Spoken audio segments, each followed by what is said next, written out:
Welcome to Open Tables.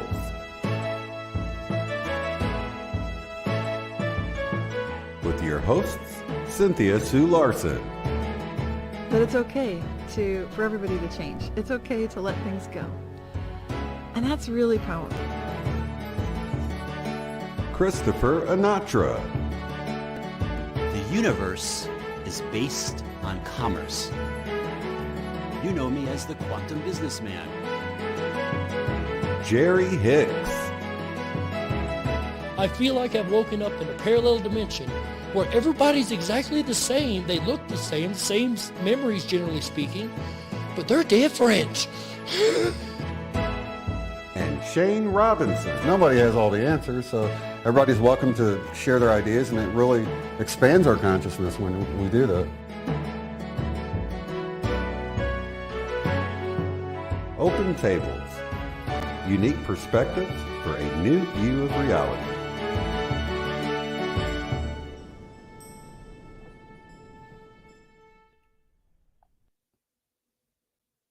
Hello, ladies and gentlemen, and welcome to the International Mandela Effect Conference, IMEC Open Tables. I am, of course, Jerry Hicks, also known as the Dark Wolf. And we are going to do things a little different on this season finale, ladies and gentlemen, the 2022 season finale. Can you believe we made it this far already? Oh my goodness, it's incredible. And we've got an incredible show for you guys lined up. But before we jump into all the fun, we got to get the legal stuff out of the way. You know how it is. So we've got a quick disclaimer to roll through, and then we'll pull the team in and we'll get started with this party. So there we go. Let's roll that on screen right there. And the content you are about to watch is meant for thought and consideration. Please be respectful of each other and opinions shared.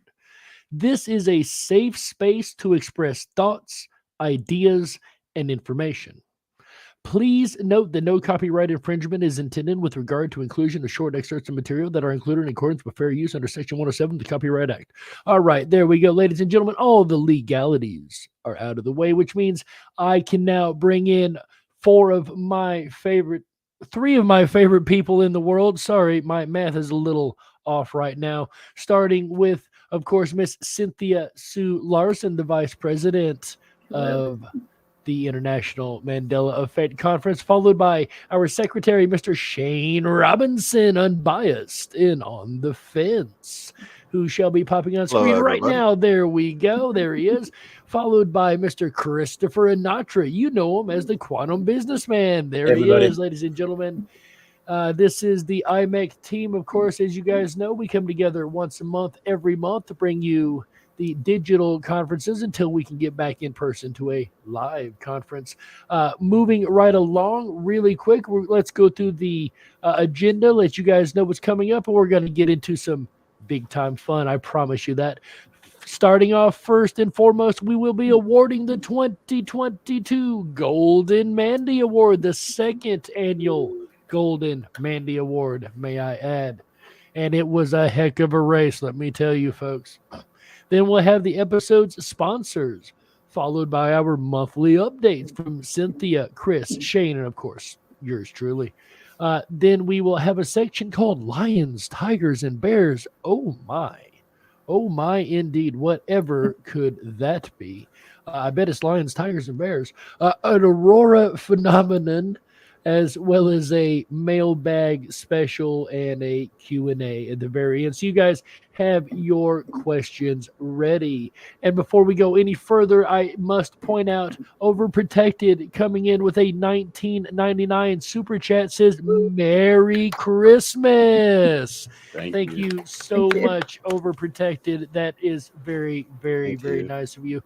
Everybody, for those who don't know, IMEC is a 501c3 organization, which means we are a non-for-profit charitable organization. So any money you send to us through Super Chat or on our Patreon or whatever way it may be is a donation to the International Mandela Effect Conference, which means it is a tax write-off. That's right, folks. So you win, we win, and everybody's happy. Feel free to donate in the Super Chat on YouTube or check us out at imec.world. That is imec.world. LD. There we go. All right, folks, and we've got a lot of excitement. How you guys doing? You guys doing good? You excited? Yeah, very excited for announcing Excellent. this wonderful Yeah. winner.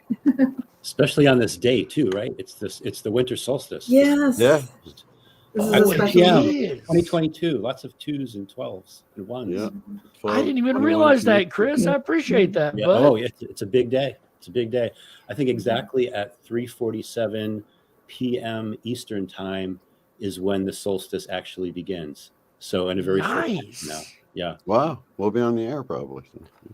Well, speaking of a big day, it's been a big contest we've been running. Thank you, Chris, for all the work you've done to help set up the voting side of this. You really did a lot to help us out. This is, of course, the second annual Golden Mandy Award, the award for 2022, folks. But who were the nominees? Who was to choose from? Of course, the way we did this is we put this to the community. We said, okay, guys, you tell us who you want to nominate as the winner for the 2022 Golden Mandy. And we got a lot of suggestions. So we had to go with our top 4 suggestions. Nominees, I should say. Of course, we had Moneybags 73, Evan Maitreya. We had Shane Robinson, our very own unbiased and on the fence, as well as our very own Christopher Anatra, the quantum businessman. That's awesome that 2 of the team actually made it into the voting. That is so awesome. And then number 4, the University of Chicago researchers that did the paper on proving this is so huge, folks. I've got to take a moment. I do apologize, team. I cannot point out enough how huge this is. The psychologist, the psychiatrist, and the psychobabbleologist have been telling us for a long time that it's mismemory, you're just misremembering. Well, this study right here, all and everything, and proves, I'm going to repeat, proves that it is not mismemory. And this is done by a team of University of Chicago researchers. So, of course, they were nominated as one of the winner, to be a possible winner in the 2022 Golden Mandy. No, unfortunately, Brian Stavely didn't get anybody nominating him, I don't believe. Or if he did, he didn't get enough to make the top 4. That's Mark Bassett asking in the chat over there. Again, the community chose these. We did not. This everything you guys chose. So if you guys don't like the outcome, you guys chose it. Keep that in mind. and keep it in mind for next year. Yeah. Exactly. All we're doing is here to present. And speaking of presenting, I need to find an envelope. Where's that envelope? I believe it's around here somewhere. Do we have anything to roll while we look for the envelope? Yes.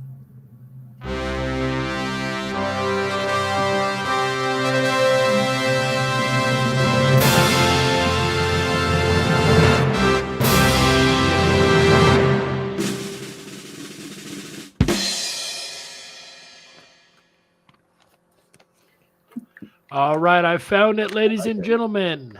The winner of the 2022 Golden Mandy Award is Moneybags 73 or 76, whichever it may be. And we happen to have Mr. Moneybags here with us today, ladies and gentlemen. So it is my honor and pleasure to bring on now Evan Maitreya, also known as Moneybags 73. Thank you so much for being here, Evan. I'm going to go ahead real quick, open the floor to you, sir. Do you have anything you would like to say? Congratulations. Yes, thank you very much. First of all, I want to thank the International Mandela Effect Conference for creating such an award to recognize people who have gone above and beyond, if you want to say, to help raise awareness for this incredible phenomenon. I want to congratulate the other nominees and Shane and Chris and the 2 women at the University of Chicago for helping raise awareness for this. And I'd like to thank my family, my wife, who's from Peru and doesn't have a lot of the old memories. She's, I know, heard way more about this phenomenon than she bargained for. My 2 kids who, my son who got me into this, who made me aware of the phenomenon, and my two kids, they don't have the old memories, so it's hard for them as well. You know, a lot of these changes and memories come from 20, 30 years ago. And so my family, you know, they don't have the older memories. So it's been very difficult for them listening to as much about this as they have. So I'd like to thank them. I would like to thank my mom, who shares a lot of the old memories with me. She remembers Sally Fields. She remembers Donna Summers. She remembers Jiffy peanut butter. She remembers Lucy, you got some splaining to do, which she says she would have guessed that it would have been said in almost every episode, which it was never said. So I thank her for all the times that we discussed this. And, you know, she listened to it more than she probably ever imagined she'd be listening to this type of phenomenon, discussing it with me. And then finally, I'd like to thank the community, which I think is probably the most important. Thanks for voting for me. Thanks for being there for me. I've had hundreds of people say that I was there for them and at a very difficult time in their life when reality was changing all around them. And they didn't really, friends and family were giving them the deer in the headlights response when they'd say, hey, look what's happening. And so, you know, they came to my channel and they were able to comment, you know, discuss in the comments with other people. Like, they found common ground with people.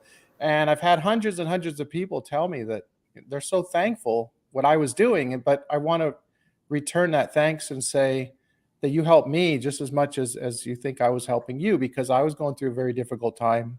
I say that I was stuck on the couch for 3 days when I felt my reality changing all around me. And the interaction with all of the subscribers really helped get me through a very difficult time. So that's pretty much it. You know, very thankful to everyone. And, you know, this is really cool.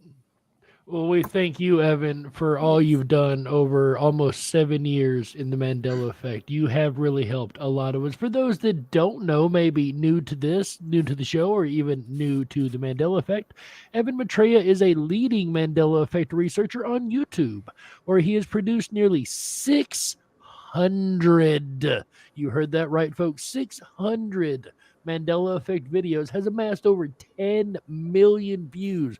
I can't tell you how jealous I am of you when it comes to views. I barely get 5. You're getting 10 million. Anyway, he does a wonderful job. He definitely deserves every single view he gets, and is the creator of the incredible, we forgot it on this slide, the incredible Mandela Effect voting video series. His channel listed on the placard here. If you have not visited his channel, folks, you're missing out. You're truly missing out. One of the best databases as a researcher that I could ever ask for. And I've said this time and again. Your voting video series gives us a true data pool to look through when it comes to people remember this, they don't remember that. The majority agrees with this, the majority don't agree with that. It's such a good, clean pool to work with. I hate that they took down the D-thumbs, the thumb downs, whatever. But what you do has been very, very important to the community. You've done a lot in 2022. Next slide, please. You have hit quite a bit of stuff in 2022, Evan. There's something on the screen, though, specifically you wanted to bring up, sir? Yeah, thinking back, you know, knowing I was going to be here today and thinking back on 2022, I think one of the most important, to me personally, one of the most important things that happened was this Will Smith slap, because within days, someone had pointed out that, hey, this is different than they remember. So I looked into it and I said, yeah, that I remember him saying, "Here comes King Richard," up towards him on the stage. But now if you go listen to it, it says, "Uh-oh, Richard, ha, ha, ha," and he laughs. So there's no "here comes," there's no King Richard. And then right away, I went to Twitter. I searched on the internet. There were articles being written. There were tweets being made, like just days after this happened, saying, "Uh-oh, here comes King Richard," quoting it the way, you know, a different alternative way. So to me, it's 100% legitimate Mandela effect right there. And this one, and then Stranger Things having a scene removed that was being blamed on the Duffer brothers for removing the scene. people went back to the original DVD. It's not on there. It never shows this particular scene in season 1, episode 2, where Jonathan's taking pictures and I can't remember the girl's name, but she's taking her top off, whatever, and it shows him taking pictures of her through the window. Well, that never he's happened. in the tree. Yeah. Yeah, it never happened. What? No, I know that scene. No, yes. I know. And my son, who had watched it a few times, I called him and he's like, "Yeah, Dad, it shows that." He came home, we looked, the scene's not there. And so, but in the next show, in the season, in the third show, they're in the parking lot.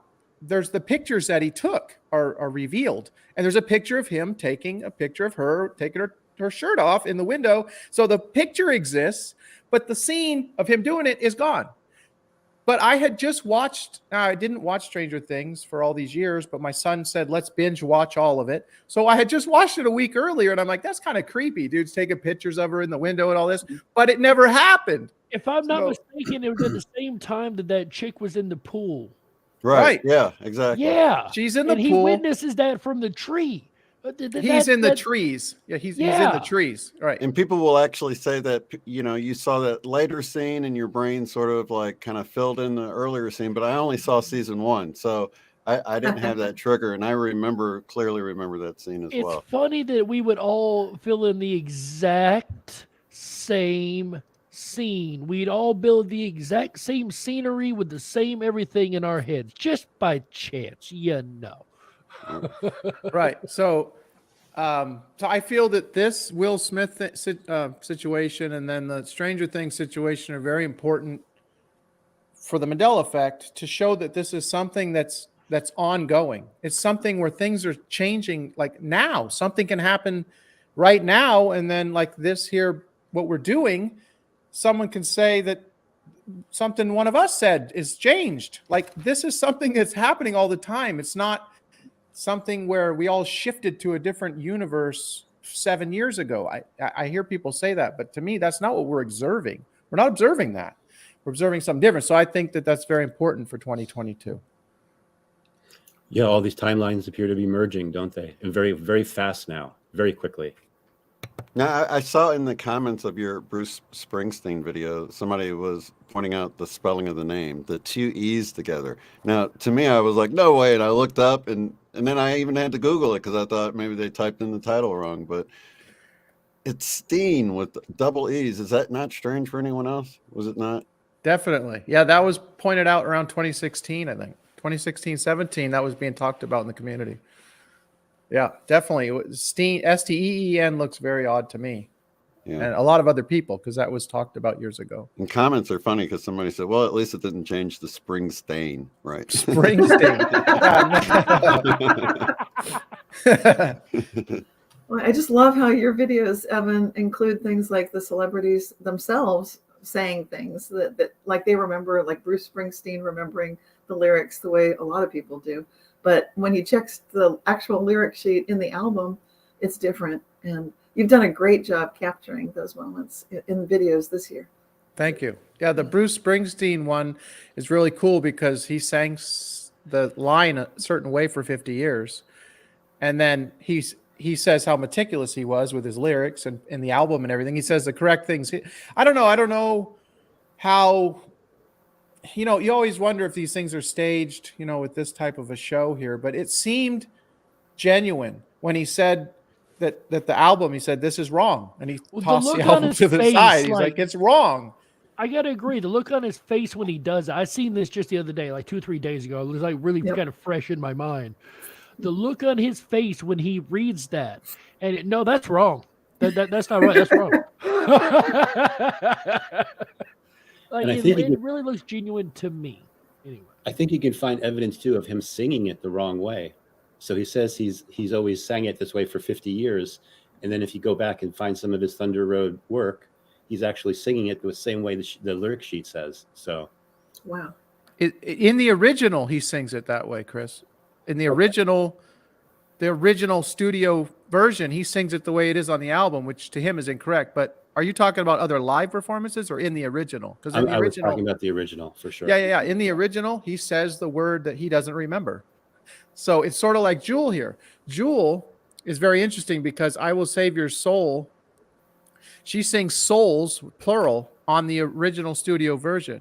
Now, she in recent interviews will tell you, go back and listen to my studio version, and I who will save your soul. I mean, that's, she tells you you're going to hear, but you don't hear that. You hear souls. So she was singing souls in the original, but she sang souls up until from 1990, I think it was 90, whenever it came out, 95, 6, somewhere around there. But all the way up to 2000, she sings souls on all live performances. There's some point, I tried to nail it down, but there's some point in the 2000s where she stopped saying the word souls with an S and only said soul, and has said soul all the way up till now. She only sings it as who will save your soul now. So it's very odd. So we really need to talk with Jewel and ask her, like, why did you sing souls with an S and who will save your souls? She's talking about a guy in the song. It doesn't really make sense. And then, but she sang it with an S, you know, for 7-8 years. And then the S just disappeared. It's almost like we have a new Jewel. I can't, you know, I'd like to hear what she has to say about that. It's a very odd situation with that one particularly. We'll try to get her on the show. See what we can do. Yeah, the next slide shows some more. Sorry. Yeah, it's exactly what I was going to say. Next slide. Yes, ma'am. You got it, Cynthia. Because I was thinking you've done such a good job too, Evan, with the hear what you want to hear phenomenon. And I don't think anyone else has gotten so into that topic as you have with your videos. And it's been remarkable and a real addition to the Mandela effect community and just the way we think about this whole subject. Well, thank you. I kind of stumbled upon, and I named it the Hear What You Want phenomenon, which kind of lays it all out there. I tried to think of a fancy name or something, but fancy names kind of, you know, they take away from it and like confuse people. Sort of like the Mandela effect. I don't like that name. It can, you know, they think it's all about Nelson Mandela, which it's really not. I mean, you know, it's not about him. He's kind of connected with it originally or whatever, but I don't know. I just think it just detracts from, should be more like the quantum effect or something, kind of generalizes the whole situation. But anyway, the Hear What You Want phenomenon came about, I think, from a Journey song where I had made a voting video on, you know, people remember this and now it's this. But a lot of the comments were saying, oh no, I hear this. What are you talking about? So people were hearing two different things. So then people were saying, you know what, I can hear this. Or if I want to hear the other word, I can think about the other word and I can hear that clearly. And I don't hear the first one. So then I started, this kept coming up with, many of you heard of the situation online with Laurel and Yanny, where people were hearing Laurel, people are hearing Yanny, people could switch it back and forth. There's a lot of examples of this. I've made probably 10 or 12 videos. And I think that somehow this is connected to the Mandela effect, maybe to the awakening or the higher levels of higher different frequency levels we're reaching. I can't explain why, how, and why what's happening, but you've noticed flip-flops too. That's another kind of Mandela effect phenomenon. And to me, maybe it dovetails into that a little bit. The flip-flop where, I know it sounds different, but we see Costco. I've seen that one. And then it goes to Costco without the T. And then it goes back to Costco. So I saw that, and it was kind of unnerving when it missed the T. It's like, why'd they change the logo like that? I don't like it like that. And then it went back. What are your thoughts on how it might relate to that? Yeah, I mean, we've had the examples with the flip-flops with the Mandela effect, with the Flintstones and the Tidy Cats and the Houston. We've had a problem. All those examples where they flipped, people, you know, within days said, oh, is this? And now it's all of a sudden they noticed it. And then there was examples online where you could see where people were saying, the sites where they talk about misquotes. Well, they would say that, oh, well, this was the misquote. Well, no, that's the actual quote. They made mistakes trying to talk about the mistake because of the flip-flop. So it was really interesting. But I think, yeah, like you're saying, I think the flip-flops of these visual things are kind of like the Hear What You Want phenomenon, where you can at will flip these things, you know, audibly, you can flip them. But I can't like flip things visually at will. But with the Hear What You Want, you can. So it's a little different for me personally. I guess maybe there are people who can visually flip things at will. I don't know. I think you were kind of talking about situations like that earlier, Cynthia. Yes, we got some green room footage for Patreon subscribers. So yeah. Yeah, it's almost like you could tune into different frequencies, right? So if you take like what Tesla said, if you want to understand the universe, everything is energy, frequency, and vibration. It's almost like our brains are getting upgraded, so we could tune into one way, tune into another, and go back and forth. And if anything, it's like good practice when you could hear things go back and forth this way. I like it. Yeah, it is good, and it ties in with the placebo effect. The placebo means I shall please, and so obviously, saline solution can bring about reduction in pain. For example, in World War II, which is where the placebo was first employed with medical application uses, and it worked very efficaciously. Some 30% of the applications, soldiers that were given saltwater injections, they felt better. And that was the doctors did that because they ran out of the medicine at the time.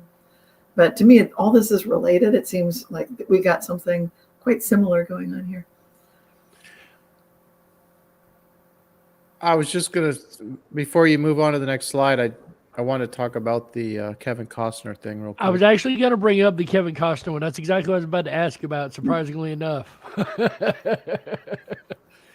Because I liked that one. I seen that video the other day. Again, I was scrounging your site. There's been a couple missed recently, I guess. You've been throwing them out pretty quickly lately. But Kevin saying that one was... it's phenomenal. It's something that we have searched for years, and you finally found it. What an amazing find. Tell us about that, Evan. I bet that was super exciting when you ran across that one. Thank you. No, it actually brought me to tears, to be honest. I mean, I had a tear come down my face because I had looked for that for over 6 years. And I knew inside of me, I knew one day I was going to find it.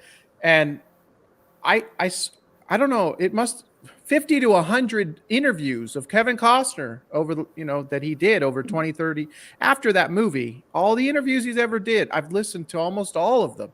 And I knew one day I'd find him saying, if you build it, they will come. And there are interviews where the person interviewing him says the line, but he doesn't really say anything about that. But he never had repeated the line in all the stuff I'd watched. So I was just blown back when I was really emotional when I found it, because he says the line. He says, if you build it, they will come, and then he talks about what that means in like, modern society. And just, I don't know, it was really cool finding that. It kind of reminds me of Anthony Hopkins, where he says, hello, Clarice, in an interview. They're talking about the scene, where Clarice walks in and he's in the jail cell, and the opening scene there, and he says, hello, Clarice, not real FBI, are you? Because she was in training. And then in a different interview, he quotes that scene as, good morning, not real FBI, are you? So in two separate interviews, he quotes that scene two different ways. One way that millions of people recall, and one way that it is and always has been. So it's very odd. That's a very odd situation with Anthony there. When it comes to the Field of Dreams one, that is one that I argued at the beginning because I remember both being in the movie, he and they. Oh my God, me too, Jerry. I'm glad you said that. For me, he said he in the beginning when the one guy came, and then they at the end when all of them came. That's how. I saw it at the theater, so I don't know if that makes a difference. It was he at the beginning, and then became they when the baseball players showed up, and then it was still they. And then at the end of the movie, you see why, because all the people are lined all the way out of the city. That's how it was for me. That's so strange. I've never met anybody that remembers it both ways like that. That's so cool. I'm listening to a podcast a couple months ago, and they're talking about the Mandela effect, and one guy goes, no, see, that's not right. They said both in the movie. I argued that for about a year, and somebody sent me the whole script. I said, all right, cool, watch. I'm going to fight. Oh my God, it's not here. It's nowhere in the script at all. Like that's weird is what that is. Like that one right there, I swore up and down, no, you guys might be mistaken on this, which I've done a couple of times, been wrong every time, may I add. But yeah, I remember both in the movie, and I'm sure there's others. If you guys remember both he and they in the movie, go ahead and let us know in the chat. I would love to know the answer to that one. What do you remember, Evan? If you build it, they will come. Just That's they. all I recall. But I have heard other people say that, not just you and Shane. I've heard other people comment that they heard it both. Not a lot of people, but I do recall hearing that before. So I've heard at least a couple people say that before. But no, it's just always they. To me, the whole movie was about the saving the farm, and the paying customers will come, and the ball players will come, and his dad was a ball player, so he's part of the they. But the the fact his dad came was just like an added bonus to me. To me, it was all about they. And so I didn't know, some people say that they doesn't make sense. The whole movie's about he. That's just not the movie I remember. It wasn't all about he. It was about the paying customers, the line of cars at the end of the movie. That, to me, was what the movie was about. So I don't know. That's just my take on it. All right, so let's go ahead and pull up that next slide set we have here, because you had a lot of videos in 2022, and Cynthia's picked out some really, really great ones here for the slides. By the way, speaking of your videos, I have somebody in chat who's about to lose their mind if I don't tell you that Overprotected 1111 says that the Blood Moon video changed her life. Wow. Yeah, that one there has almost a million views on my other channel. That's my most viewed video ever. I've been on YouTube 13 years. That has the most views, and I changed the title after I became aware of the Mandela effect, because I made that in 2014. So I changed it because to me, the blood moon, right at the end of the final blood moon, which was a 4 tetrad, called a tetrad, the 4th blood moon, all 4 of them fell on Jewish holy days. So it's called a biblical tetrad. There's been like 8 of these biblical tetrads over 2,000 years. So on this one in 2015, the final blood moon was in September of 2015. And if you look at Google Trends, the Mandela effect took off right on the final blood moon of the biblical tetrad. So I made that connection. And, I watch that video every so often, and I go back and I wonder how I made it. Because I know how I made it, but to me, it all came together. How the music, as I'm talking in one point of it, there's the music like that you hear. It just, like, the video comes and this guy's going around a bowl or something, and the music matches right with. I didn't plan all that, so I mean, something else was going on helping me put this thing together. Really, I know other people experience those things, but it was really cool. I think here at IMEC we've experienced that kind of thing quite a bit. Absolutely, yeah. Back to the videos we had on the screen, though, the slides. Cynthia, are there any certain questions you have about certain ones you picked here? Well, these are all excellent ones. It's hard. It was hard for me to pick out just a few, Evan, because you've got so many videos, even just in 2022. But I think some of my favorites here are just the idea that so many things are changing, and there are so many patterns that you're aware of, that you're pointing out. And this slide, we're going to see this tiny print here. Can we make this bigger, perhaps, or maybe it's just my screen? I'm trying to read the font. Yeah. So it's I think the biggest one for me is just recognizing that there are many theories involved with the Mandela effect. You can make it smaller again, because you did a whole show or a video about CERN, your thoughts on that. And we've done an episode on theories with IMEC too. Maybe you could just quickly talk about theories in general. Do you have any favorites? Yeah, I always say that all theories are on the table for me, because I don't claim to know exactly what's happening or how. So I don't see how I can exclude everything. But there's some that don't make sense. Like, I'll talk about CERN in a second, but one huge thing that doesn't make sense is there's a lot of people that say we were on the Sagittarius arm of the galaxy and now we're on the Orion spur, which, you have 2 examples of people that get that wrong. Carl Sagan and Tyson, Neil deGrasse Tyson. Neil deGrasse Yep. Tyson.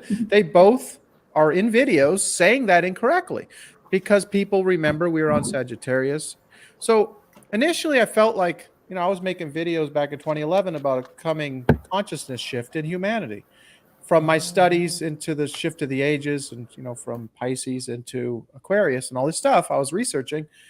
So I felt like when I got hit with the Mandela effect, wow, my consciousness has shifted somewhere else. And so now there's all these people that say, well, we were on the Sagittarius arm, now we're on the Orion spur, and things are different here than they were there. And that's the theory of what, but that doesn't make sense to me. Like I was pointing out earlier, with these changes that are just happening within weeks. I mean, it's not just a we were there, now we're here. To me, it's not that simple. So I don't really put much into that theory. The CERN, I always say the same thing about CERN. I don't know what taking subatomic particles and sending them at the speed of light inside of a 17-mile tunnel and slamming them together. I don't know what that does to space-time, a fabric of our reality. I don't know what that does. So I can't say whether CERN caused the Mandela effect or has anything to do with it. I don't know. So I can't really talk on that. I know a lot of people blame CERN. Recently this year in 2022, they fired it back up with trillions of electron volts or whatever that, maybe Cynthia knows. I mean, trillions of electron volts, lots of power. I don't know what, and people were like, oh, look, Chick-fil-A changed. CERN just did it. We were talking about that 7 years ago. So there's all this, this is such a convoluted, difficult topic. There's so much going on. And then there's people, you can't correct all these people. They're blaming CERN for, I'm sure there's people just becoming aware of Febreze and said, oh, CERN just did it in 2022. I don't know. So the CERN thing is, there's a lot of interesting things with CERN. Some of the other theories, time travel, doesn't make sense to me that someone went back in time and trying to change things, and we see things being different now because by the rules of time travel, only the time traveler would know the difference, and nobody from that point forward would have any recognition. Right. That's a great point. On top of that, I don't know how time travel is going to move South America 1,000 miles from from where I experienced it being, or fair. Australia. I don't know how these continents are going to shift in my memory and my experience. Thousands of miles from time travel. That makes no sense to me. Earlier, Chris mentioned merging timelines, and that's kind of where my focus has been lately. It feels like we're just, with time feeling like it's speeding up, and if you cram more stuff into same amount of time as before, it seems like things would speed up. So it feels like we have these timelines. If you want, I don't know, timelines is a weird thing to try and wrap your head around, but I don't know if it's the right word, but merging timelines, where that, to me, that's where the reality residue comes from, would be from merging timelines. So I definitely think there's something with that theory. When we say merging timelines, we mean two realities themselves merging into one, right? That's how I see it. Yeah. I just want to make sure we're clear on definition there. It reminds me of the movie that came out recently, Everything Everywhere All at Once, where you've got access to adjacent realities that you can sense. And in that movie, there's like this, it's got its own little mechanism of how to access that other knowledge that your parallel self might have, that lots of experience and training that you currently don't have, but you can access that. And that, maybe that's a little bit of another way to see merging timelines, that everything's kind of more and more available to us. Yeah, and I didn't even mention the biblical stuff. I mean, this is all biblical to some people. The whole Mandela effect is all about the Bible. It's all about Revelations, and it's all, well, I said Revelations. It's Revelation, the book of Revelation, but it was always the book of Revelations to me. Yes. One of my biggest Mandela effects within the Bible is, in the beginning, the first line, in the beginning, God created the heavens and the earth. That's the way it was in the King James version that I read, my grandfather's Bible, that I read cover to cover back when I was, I think, 33 years old. And but not just because of that. I mean, I've read that first line countless times throughout my life, and it was heavens, and now it says heaven. But if you turn a page to Genesis 2:1, Genesis 1:1 says, in the beginning, God created the heaven and the earth. But you turn it to Genesis 2:1, and my memory's preserved there in the King James Bible, because it says, thus the heavens and the earth were finished, or something along those lines. So the S is there. on the next page. So that's interesting. But yeah, a lot of people think that this is biblical, which I agree. I've done a lot with biblical prophecy and looked into it a lot, and I definitely think it's biblical. I don't know if God's causing it, if Satan's causing it. I mean, sometimes from my research, it feels like I'm in one reality, not a multiple reality thing, just one reality, and there's little demons sitting at quantum computers editing reality, because it feels that way from the changes I'm seeing. I would be willing to bet that people would agree that about 90 to 95% of all these things, alternative memories we're sharing, are inferior to the way we remember them. Almost, that's my experience. How about all of you? Do you see the changes from how you remember them now, the way it's always been, being an inferior change? My personal ones are pretty much always improvements, but I'm asking how good can it get? So I think that's a guiding principle. And like things happen around my house that are improvements. I find things that there's no way they could have been there. Like missing glasses show up months later. The silk curtain that shrank 20 years ago is now the right size. There's no way that can happen. It just instantly, like, it's fixed. I'm like, that's crazy. And I've got photos showing it used to be too small. So personally, improvements are what I see. Okay, but like with the Mandela effect, with large, if you build it, he will come, being an improvement. Or Lucy, you got some explaining to do. Never being said. To me, that's not, I can go on and on, but I think if you think of it like now we're noticing you've got some splaining to do, because I remember that I said that to Art Bell, in an interview that I did with him talking about the Mandela effect. And I think just the fact that I said it's funny to me now, like, oh, there it is in the interview. I'm saying you've got some splaining to do. But I think that phrase captures our attention. We notice it's missing. And now we definitely are saying it invites us to participate in a conversation that we might not be having otherwise. I see what's happening, Cynthia. You're seeing only the positive. You're seeing the positive. You're concentrating, which is great. Yeah, that's probably what most of us need to be doing with all this. Yeah. But if you look at like Fruit Loops, for instance, you could look at it like it's worse. Like Cheers a lot of to Mandela that. effects, it's like misspelled now, and it's like, why would they misspell this like this, right? But in that instance, there's really no fruit in there. So in a sense, it could be seen as a positive thing, because now it's a revelation of truth that there is no fruit in there. It's these bozo rings, right? That have nothing to do with fruit at all. Sugar. If you want real food, look elsewhere. Right. It's like finding even the like, message more than the negative or positive in the change, I guess. Yeah. Even I think, going from like mirror, mirror on the wall to magic mirror on the wall. Could that be a sign that there's more magic in this particular timeline? So yeah, there's different ways, and even like the frequencies of words make a difference too with some of these Mandela effects. Yes. Like when Darth Vader says, "No, I'm your father," did he actually mean N-O, or could it be K-N-O-W? Like, understand, I'm your father. So there's different ways like you could look at things. And one of the things I like to do is kind of like go to like another level and read into what some of the possible meanings of what Mandela effects could be, kind of behind the scenes. Because I don't think anything is random. I think besides waking us up, my feeling is that a lot of these Mandela effects are trying to send us some kind of a message. Yes. And I wanted to just say one thing about the CERN slide, because today is the 10-year anniversary of CERN did an experiment, started on December 17th to December 21st of 2012. They powered up the Large Hadron Collider and also their Atlas system with the attempt to break all records with luminosity. And it concluded on December 21st. So 10 years ago today, 10 is a 1 and a 0. Ones and zeros are binary numbers. I think a lot of what's going on, there's math and literal science behind it, technology. So 10 years ago today marks a milestone where that collider did its biggest high voltage run. I don't know if they've done it as much of a high voltage, but I know back up to that time, they have increased the voltage incredibly since then. But at that time, it was as high as voltage run. Yeah. Could that have changed the frequency of the Earth? It's a theory. It's a theory.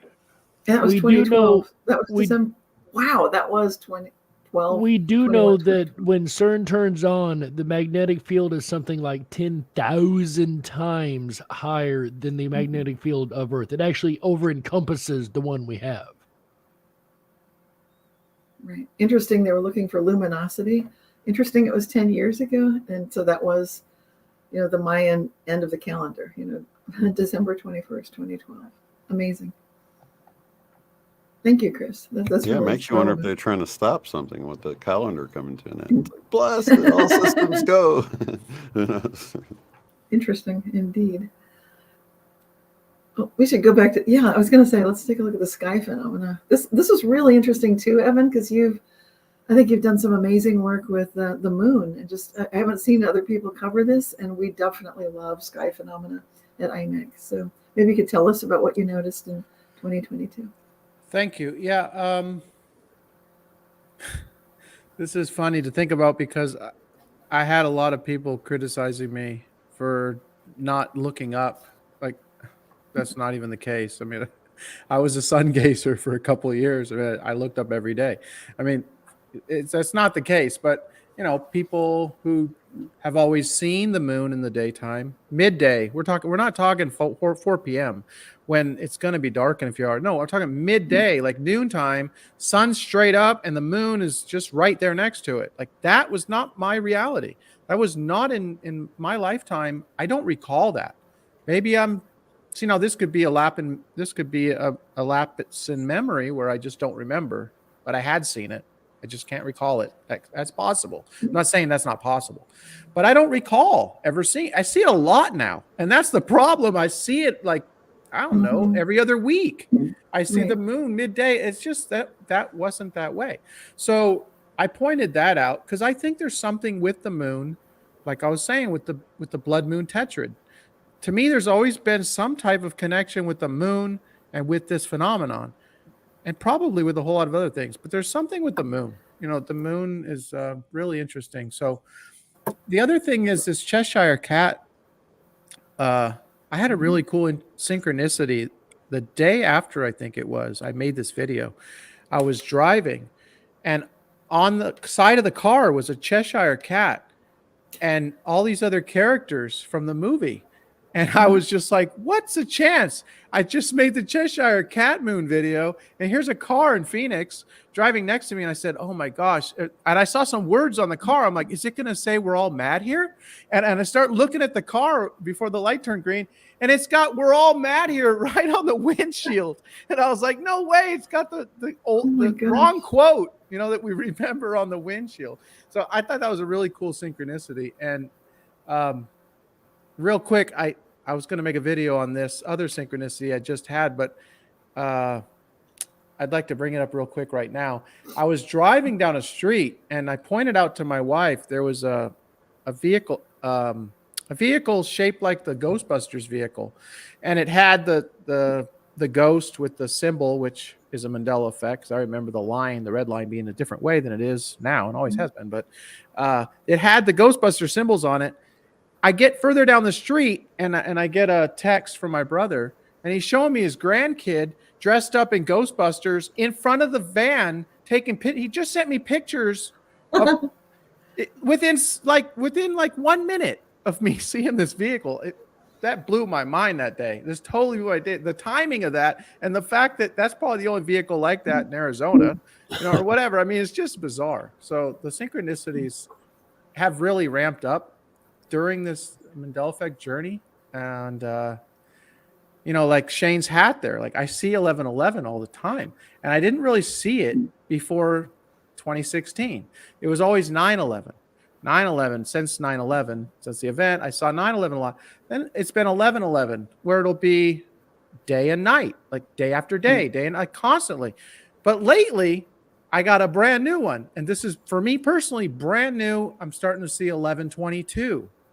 So I feel like maybe I'm kind of leveling up to 1122, and I've never, ever really noticed seeing that much, but I'm starting to notice that. So any insight from anyone on 1122? Shane, you got anything about that?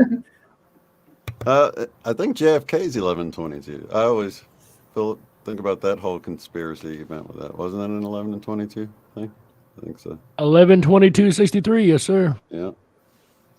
But yeah, I don't know. I always take it as signpost that, it's kind of like a little wink from universe that you're on track, But other people look into deeper meanings, and it's hard not to when you see one coming up a lot. You're like, what does this mean? You know what happened to me? The building that I'm in is 322. Last week the 3 fell off, so now we're in the 22 building. So I'm like, oh, I got the 22 over here too. So Sounds like a double up. 11/22, like an upgrade, a double up. Yeah, that's what it sounds like. That was my feeling too. It feels like these are both power numbers, the 11 and the 22, and the 22 feels like doubling. And we had Rory Duff on our show. He's a geobiologist talking about how we can expect more synchronicities, feel more energy, because all of the ley lines, the energy lines on the earth are expanding. And they'll hit the maximum where it's just all going to be energy lines, one pure buzzing, vibrating earth, like ringing like a bell by December 21st, 2024. So we're 2 years away from the grand moment. And he says it's been forecasted and prophesied and predicted, for generations. I think it's tied in with the Mayan prophecy as well. And just this whole idea of the golden timeline, the golden age. So it starts the beginning of a 200-year golden epoch, right about there. I think the 22 is tied in somehow with that. It just feels like that doubling, just an awareness. Like as you have more energy, you'll experience more synchronicity. You'll have more of these instant moments where you think something and it is. And so I'm so grateful for your work, Evan, because you're helping people recognize that they can not lose their minds. We're not all going mad here.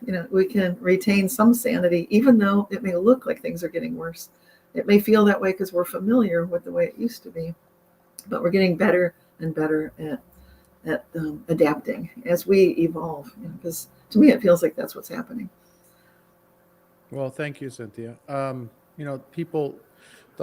All the people at the misremembering level, like I like to call them the confabulationists or the cognitive illusionists, like they're people who constantly talk about those reasons for what we're talking about. The sheer volume of the things that I experience differently. It's the sheer volume that there's no question at all that there's something happening. We're not just talking, people. It's funny because it's hard not to talk about these people because they just come out of the woodwork and they hammer you saying you're not remembering correctly. You're just not remembering. And they just keep going with the not remembering. The sheer volume of stuff, like the whole map. I like to go back to the fact that I made a video in 2016 of the World Atlas. I used Google Earth. I went through and I said, this was here, this was here, this was larger, this was here, this was here. 17 things I pointed out that don't match the way I experienced them my whole life. And I had comments saying, I remember everything like you. How's that even possible? How could anyone say, I remember all the things you just talked about? That was my experience. And they're all different now. And to have 10 people say that, it's just not possible. It's not possible in any world. I don't see how to me, that's not possible. They would see different changes. Well, what gets me, and I've said it 1,000 times and I'll say it 1,000 more. How can we all remember Berenstein having an E, not an EE, not an IE, not an II, not an EY, not a variety of other ways? We all remember EIN. We all remember South America under North America, not under New York. We all remember certain things the same way. If it's confabulation, if it's false memory, then we would all have our own little personal spin, our own little personal personality twist on whatever the case may be, but that's not the case. We all share the exact same memories. And that's just, that to me is what screams the impossibility of mismemory. Now, what's your view on the people that don't see that? Like the people that say, no, South America and North America, the way that I see them is the way I've always seen them for 50 years. I don't know what to think of these folks. I do know that there are people, and my dad being one of these folks, that I don't care if a ghost is standing right in front of them having a conversation with them and disappears. They will find a way to logically explain this. we had a haunting in my house growing up, and there was an incident that both me and my father witnessed. It was impossible to explain any other way but a ghost sighting. A week later, this man come up with the most logical reason I had ever heard in my life. It made swamp gas sound smart. All right. So my point is, some people, whether they remember it or not, are not going to admit it. They're not going to say it. They're going to pretend everything's okay. Yeah, of course I remembered it that way. I just misremembered. I was wrong. They'll rationalize themselves to the point that they'll never admit it. We did have an author on our show, Roger Marsh, and he talked about truth bubbles, and it kind of gets into the idea that some people share a memory like Berenstain or Berenstain, and others don't, and that's okay. So there's a degree of subjectivity to each observer's perspective, and then there are groupings or kind of like collective consciousness clusters where certain people do remember some things the same. The Mandela effect is so fascinating, Evan, because you're right. It's like, why you wouldn't match with 17 different things. You would not expect to see that.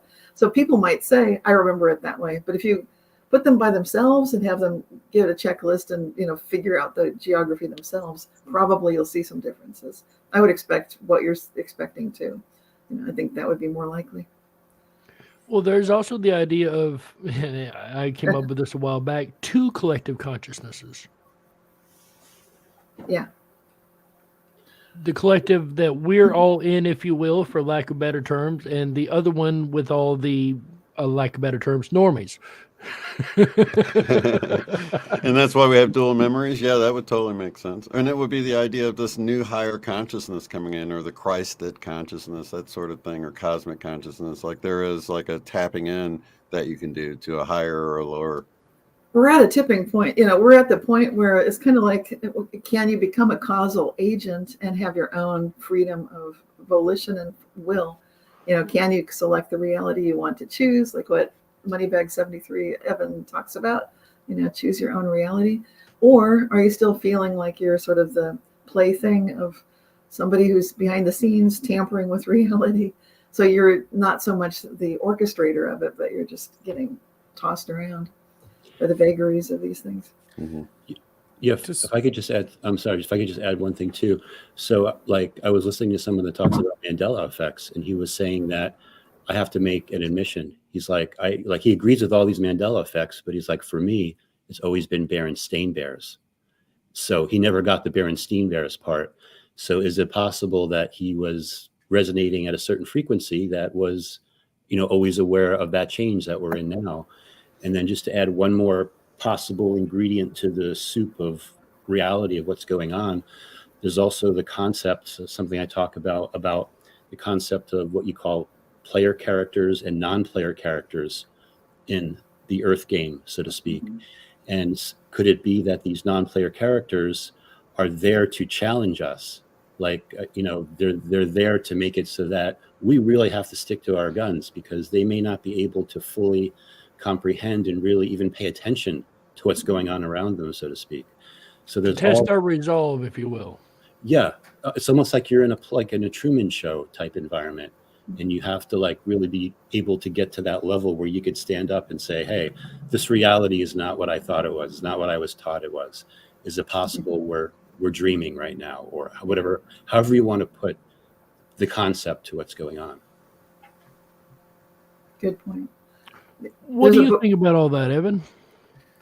Well, I'm being reminded of the New Earth that Dolores Cannon talked about a lot, and the Bible, and I feel like Cynthia was saying, we're at a tipping point where there's this new Earth and there's the old Earth, and you need to decide whether you're a powerful creator or you're a powerless observer.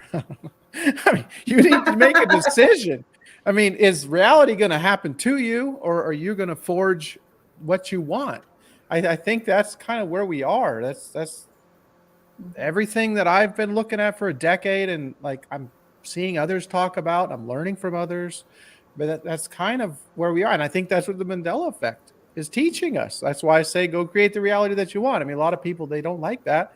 That's because they're not at that level. They're not vibrating at the, the frequency. They can't reach those types of frequencies. They're just like, they're so beat down that everything's happening to them and they're just reacting. And they can't even imagine like making choices to where they create something that they want and they enjoy. Like that's not even in their reality. So they're not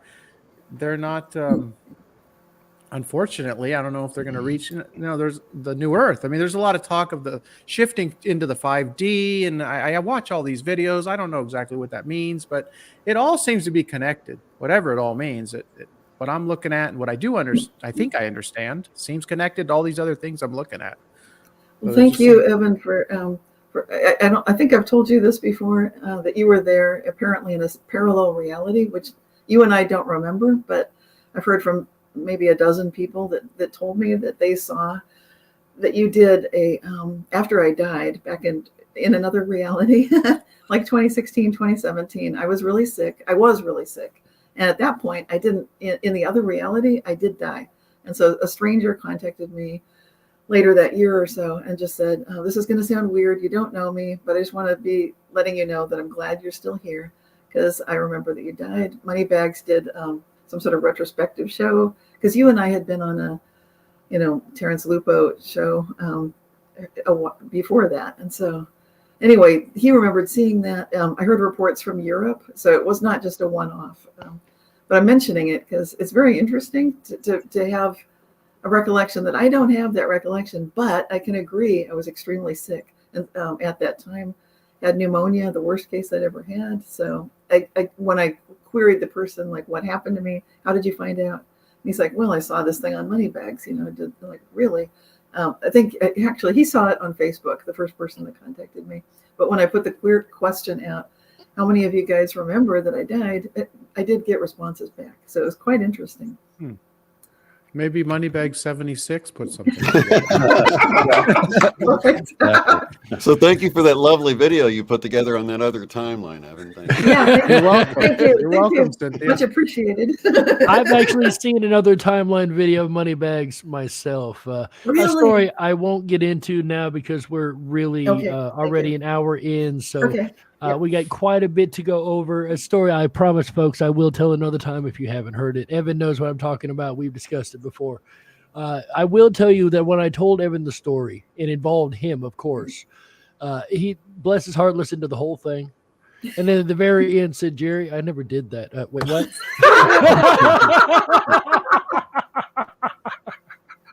That's going to happen more and more to us. I really think people are going to say we did things that we never did. So hold that positive thought for everything, for everyone, especially for yourself. Stay positive. And speaking of positive, one positive thing we find in the Mandela effect is the alive again phenomenon. Of course, what the Mandela effect was originally named after. I have to take a pause right here, ladies and gentlemen. Red Cap Goblin with $100 donation. Oh my gosh. Wow. Thank you so very much, Red Cap Goblin. It is sincerely appreciated. Thanks for helping folks wake up and ask better questions. Happy holidays, everyone. Thank you and happy holidays, Red Cap Goblin. We sincerely appreciate that. If you would like to donate to IMEC, it is a non-charitable, or it is a non-profit organization, a charitable organization. So it is a tax write-off is what I'm trying to get to. So if you donate to us, you are able to claim it on your taxes. It's a win for you. It's a win for us. And everybody is that much better off in the community. So thank you so much for those donations. Absolutely, guys. All right. So again, the Mandela effect has this phenomena of bringing things back to life. Right. These three, these came in last month. So we had three. That doesn't just include humans. Yes. One thing I've been following a long time is Lazarus.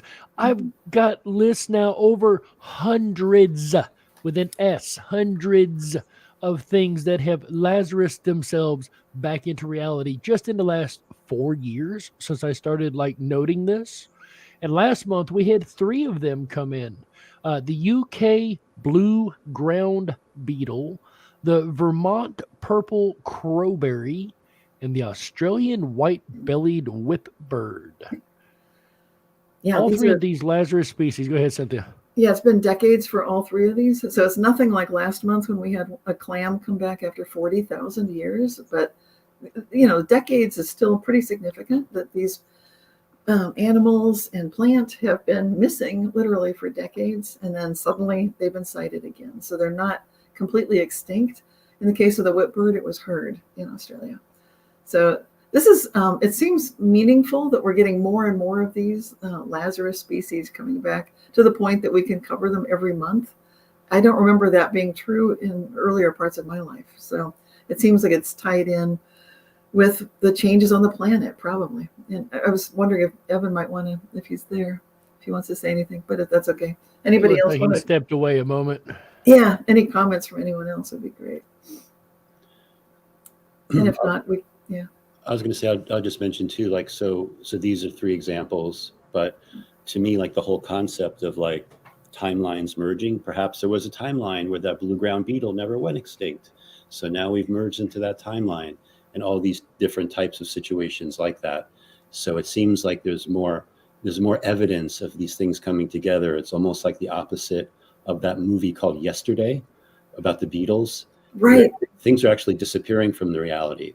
So the Beatles never existed, Coca-Cola never existed, that type of thing. But the phenomena that we actually see is actually more and more, I'll call it data, or more and more people, animals, plants, etc., coming back onto the timeline as they should be, which makes sense. Again, positive. Things aren't disappearing, things are coming back. Yeah, I love it. I'd like to see a dodo, Lazarus. Let me tell you, I'm just waiting for that. Absolutely. And the passenger pigeon too. Yeah. Yes. Passenger pigeon. Yep. Yeah, there have been sightings. People have said they've seen sightings in parts of Michigan of the passenger pigeon. And with the dodo bird, there's a whole situation where, all we had were pictures of the dodo bird in years past, what an artist drew. And then all of a sudden there was a museum that found a dodo bird foot, and then a dodo bird head, and then all different parts of a dodo bird skeleton. And there's some place in Mauritius where they've uncovered a whole dodo bird graveyard. So yeah, so all these things coming back to make it seem like things like these. And wouldn't it be amazing if the dodo bird came back? Who could say no to that? But that would be the most amazing Mandela effect ever. Well, definitely not. JD Peters in the chat with a $20 super chat says, "You are amazing." Thank you so much, JD Peterson. We sincerely appreciate that, my friend. You're pretty amazing yourself being here every time we do a show. We appreciate it, buddy. Cynthia, you had a question for Evan? Yeah, I was wondering, Evan, if you have any comments or thoughts about the just this amazing time, the tie-in with 2012, what's going on the planet, the fact that every month we're noticing extinct species are coming back to the point that we have them as our sponsors every month. Any thoughts on that? Yeah, that's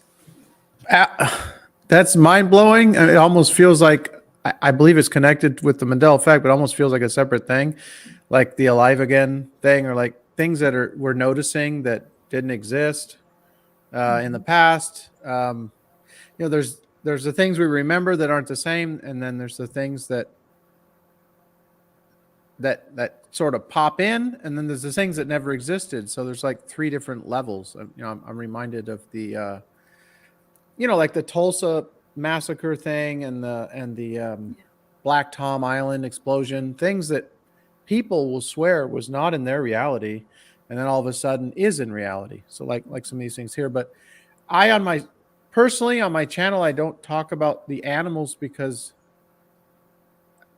I don't know. It just seems like I would have to spend a whole lot more time. It's like a whole nother thing. And I know you guys talk about that on here, and it's just all the things that I see you presenting, all these different animals I've seen on some of the shows I've watched and stuff. I've never seen any of them. Like, it's all new to me. So I don't know. I feel like I'd have to spend so much more time trying to talk about all that stuff. I'm glad someone's talking about it, because it all seems so strange. There's so much strangeness. Many facets of the Mandela effect. There's no way anybody could cover every facet and stay in a logical way. You know what I mean? As far as making videos goes, you really have to focus on, like you do, like the voting video, for instance, or I do the theory series till I ran out of theories. But you know, you really have to nail down an aspect because there's so much that it affects. Right. And the voting videos specifically are things that I remember differently and I have people vote on. There's a few I did where it's not something I knew about, a movie line or something, and I did a voting video on it. But generally, most of the time, there's things, it's based on my memory because it's easier for me to talk about what I experienced and what I'm experiencing now and have people vote on it. But I think it's important that people are talking about all these things that people are saying, a lot of people are saying, you know, we thought we never seen this before. You know, like a lot of the old like all the rainbow stuff, like the rainbow squirrel and rainbow tiger and like all this rainbow, like all the rainbow mountains. Rainbow mountains, yeah. Like my wife never heard of the rainbow mountains of Peru. And I'm like, you know, that's a big deal. Like, how'd you never hear of it? From Peru, I'd like to Right. point out, folks. Right. Never heard of the rainbow mountains of Peru. There's people in, you know, like the Great Wall of India or Pakistan Right. or whatever. Like, no one ever heard of that. Like, there's all this stuff. So it's like you were saying, I concentrated on the voting videos, which were my experiences, but there's a whole nother level that you're touching on here with things that Yeah. seem to just pop into reality. Well, some of the indigenous people, like the Hopi, they say that at the time that we move from the you know, from the fourth world into the fifth, that we can start recognizing extinct animals and plants coming back. And sure enough, Interesting. I never Yeah, heard and- that before. That's well, very their oral tradition covered the ending of the world previously. That you know, when the first world went into the second, and the second went to the third, and the third went to the fourth. They notice these patterns, and so they know this is what you're going to expect, guys.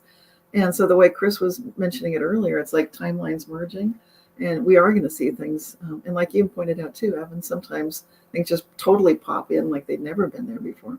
But we're getting some clues from ancient wisdom keepers of Earth that know that we can expect this, and we're tracking it and we're seeing it. So I think it's pretty exciting. Yeah, and at some level, some of them might be like CRISPR technology for all we know. Somebody was playing around in the lab somewhere and the beetle got out, you know, or something. But I don't think all of it, and they certainly can't change the mountains. So that No. wouldn't fit for everything. And we Yeah. saw a biologist that we covered a video clip a few months ago, and she was saying that nowadays, if you want an extinct species to come back, then you just get the environment kind of in a nice receptive quality and state. And then sometimes, she said, these extinct animals, they just come back. And that was a scientist saying that. And I thought, wow, That's wild. wow. Just to I hear still that. think about that a lot. Every time we go through an email of one of these, you know, we get an email string going, somebody brings one of these up. I think about that. If Yep. you just set the environment right. If you build If it, they will if you come. build it, they will come. Yeah, we did What an, they said. we did an episode too about beaked whales. So Yes. for a lot of us, we never heard of what a beaked whale was, but it's a whale that has like a long beak. And we had a zoologist that was talking about it, and he was like, "I'm a zoologist, and I don't know how this ever escaped me that there was such a thing as a beaked whale." Yeah. So yeah, just more evidence that these things are happening. Right. New on the timeline. And they're highlights from 2022 for us. Okay. But we should do the next slide. Because Well, I was going to say, when it comes to prophecies, Mhm. there is a lot of prophecies that speak about these protectors, Yes. and most of them are white animals. Next slide, please, Heather. We have a, I think I froze there. I'm not sure. Next, there we go. I wasn't sure if you heard that or not. I know I glitched out there for a second. We have a plethora of white animals that have shown up, not all albino. You have this thing called Lucias that we've been finding a lot more than you would really think, where it's not quite albino. They don't have the eye correct. They've got the white color, but there's different aspects that make them not albino. Is that correct, Cynthia? Am I screwing Right. that up? Yeah, albino would be the red eyes, is a lack of pigmentation, and leucism is a slightly different process, and that's like the white buffalo that returned, or those were leucistic buffalo, and that was prophecy. And now, ever since the white buffalo returned, we're just getting more and more of these white animals showing up. Many See, of them. that's why it's awesome to have a scientist on your team right here. I studied physics, but not so much biology. But I love these animals, and I think they do have that sacred quality. It was recognized by the indigenous population of North America, certainly, especially the deer, the stag, and the eagle. So we've got some very strong power animals. We've also got that's a boa constrictor that showed up in Florida. They can keep that one. Yeah, that thing was 9.5 feet long, and it was huge. So quite large. And then a photographer sent in the leucistic hawk. Actually, Melinda sent that in. Melinda Ind, her friend, is a photographer, and I should do a shout out for that photography. That was, who did that? That was Sylvia Hunt of Conspiring with Nature. So that was a beautiful submission. The other ones just showed up in news stories in the last month. And again, just all these beautiful, amazing white animals. Some of them, the locations are kept secret, like the bald eagle, because we don't want a hunter going after it and trying to kill it. So hopefully its location will be protected, but it was spotted, and these other ones were spotted all in just, again, in the last 30 days. And they have sacred protector status. And this is something I know Chris talks about quite a lot. So if you want to say anything, Chris, about. Yeah, so these white animals, also to another shows we talk about white animals a lot. White peacocks have always been a thing, I guess. White crows have always been a thing. And then so the white symbolizes what you would call a super protector. So one of the things I do is I look into the Akashic records and see like what the meaning is, and usually what each one will be is a super protector of basically a person, place, or a thing. And then you read into that further. Oh, it's a super protector of a certain people of an area. Who are the people? And blah, blah, so you can get more more data about what the meaning is for like certain white animals all of a sudden to start appearing on the timeline. So they're very special. Well, with the bald eagle and what it represents, we could use all the protection we can get in this country right now. So I like to see that a lot. Yeah. that was amazing for me to see too. I think we can use that unity, that togetherness that it symbolizes, and the protection that we need, because there's a lot of uncertainty and a lot of fear. So it's good to feel the power of that spirit animal. Yeah. All right. So there we have. Go ahead, Chris. You want to say something? Yeah, just about the bald eagle. Like reading into that just real quickly. That's a super protector of people and people of the United States. So what you guys were talking about was like right in sync with picking up the frequency of that particular animal. I love it. I appreciate that, Chris, the verification on that. All right, so moving along, we've got our monthly updates. If we want to run through those really quick, of course, starting with Miss Cynthia Sularson. Cynthia, how has your month been?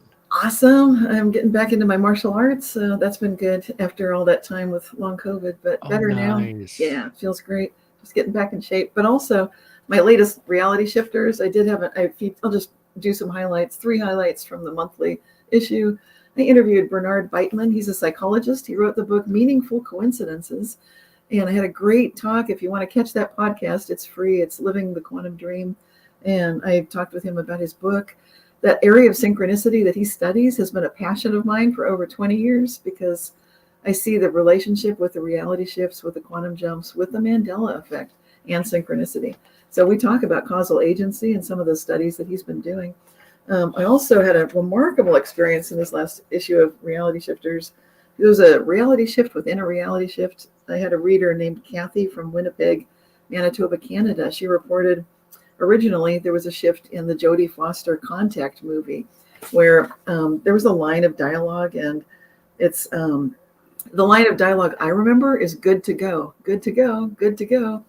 But now, and Jodie Foster herself remembered that. And so I'd reported on this years ago, and now there's been a shift in the shift. This happens a lot.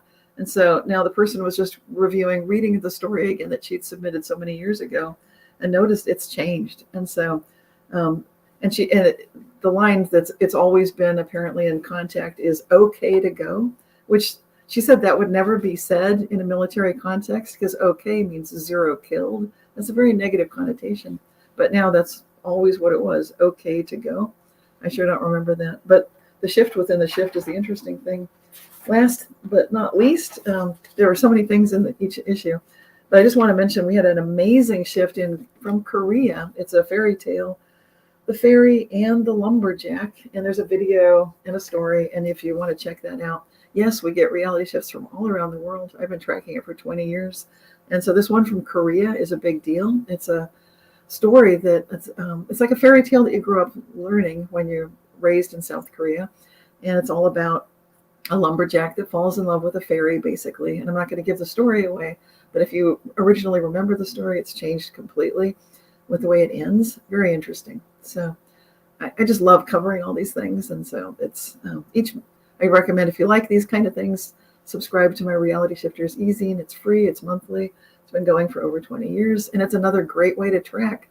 I've got an online archive of all these reality shifts and Mandela effects going back month by month over 20 years. And sometimes there are shifts within the shifts. So it just ties in with what we're talking about today.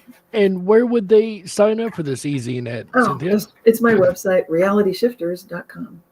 And that is posted by us over in the chat under the International Mandela Effect Conference. We have posted realityshifters.com. Up next, Shane Robinson, Mr. Unbiased and On the Fence. How's your month been, my friend?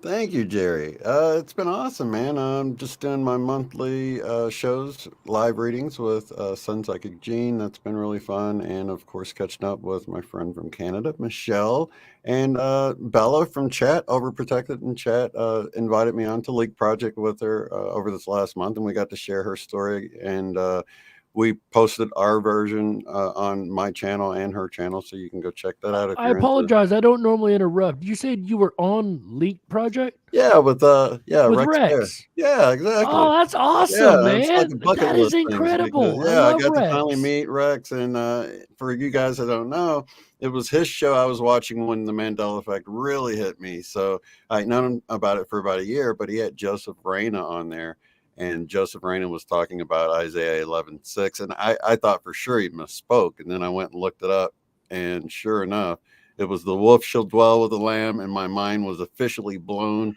It's like it was that moment, and then I start looking into everything, saw the thinker, and my mind was equally blown with that. And here we are today, 5 years later, but it all started with Leak Project, so that was really Has that cool. aired yet, Shane? It has aired on his website, and I'm not sure if it's one on YouTube yet. Oh, okay, but it will be. I'll look for that. Yeah, that'd be really cool. Yeah, because I watch him, but you and me both, Evan. You and me both. Yeah, so that was a lot of fun. Other than that, I'm getting ready to round out my year. Going to go to Arizona and spend time with Daryl and Pam, the truck drivers that we covered through the Freedom Convoy. So that's how we're going to round out this year, and that was really the highlight of my whole 2022, is covering not only the Canadian Freedom truckers, but then also our very own Daryl and Pam that joined in with the truckers across the United States. So a great way to sort of put a cherry on top of the end of the year, hanging out with them, dear friends out in Arizona. And we're going to also visit Sedona, so it'll be a nice little trip. Well, that's excellent. Where can people keep up with everything you're doing? I do sessions. You can find out more information on uotf.net. And for session information, click on contact. But there's information on all my social media and products if you're interested in any kind of merch or anything like that. It can all be done from IMEC, or I'm sorry, I'm giving our web address, uotf.net. And everything's linked there. And uotf.net is posted in the chat. And also, check out Unbiased and On the Fence on YouTube. That is his official YouTube channel. A great channel. One I've made an appearance on once or twice, and he's popped over and hung out with me a couple times. Ladies and gentlemen, Shane Robinson, Unbiased and On the Fence. Chris Anatra, Quantum Businessman.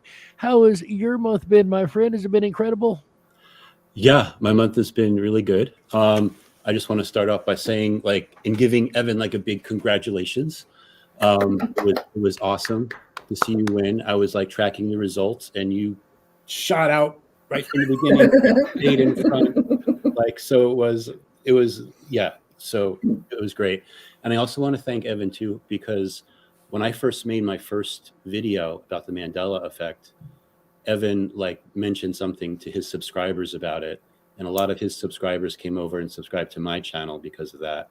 So I want to say I really appreciate that, because that gave me the motivation to keep going and kind of take the things that I was learning. And I've got my own blend of how I do things, but Evan gave me the big start. So I'm forever grateful to you, Evan. You're welcome, Chris. I had forgotten about that, and I'm very glad you brought that back to my attention. Yeah, I do remember doing that now. And I enjoy every time I'm able to hear feedback that it made an impact. And so I thank you, thank you for acknowledging that. Yeah. Yeah, of course. And like when I did that video, like at my office, my board of directors was like, don't post that video, don't post that video. Because I had even done presentations to, like, we would have these 3-day training courses. In one of the training courses, I decided to set aside an hour to talk about the Mandela effect and all the grocery items that were changing. And just like the look of glazed over customers' faces as I was going through it, they were either confused or what is this guy talking about? But yeah, so again, just giving that encouragement. Like, we all get this encouragement from learning and talking to each other, that we're not confabulating, all this stuff is actually happening. So I appreciate that a lot. For myself, getting ready to leave for every year I do like a birthday trip. I have my higher self help me. We look at a map, we figure out where I'm going to go. Last year it was Kansas, of all places. And I was like, I don't want to go to Kansas. I went, and it was a great trip. And I felt like, for myself, timelines changed and merged, and etc. Met a lot of cool, interesting people. Next week, I'm headed to Mount Shasta, of all places, in the winter, of course. So I'll be headed there. I get back soon after the first of the year. So I'm looking forward to that and seeing what adventures lay ahead there. I know that area had somewhat close to it an earthquake. So we'll see how that goes. Hopefully the dormant volcano will not erupt while I'm there, but it should be a good trip. So, yeah. And where can people follow your work, Mr. Chris? quantumbusinessman.com. I'm actually working, probably in February or March, I'll have a new website. I started to do sessions for people, which has been going like amazingly well.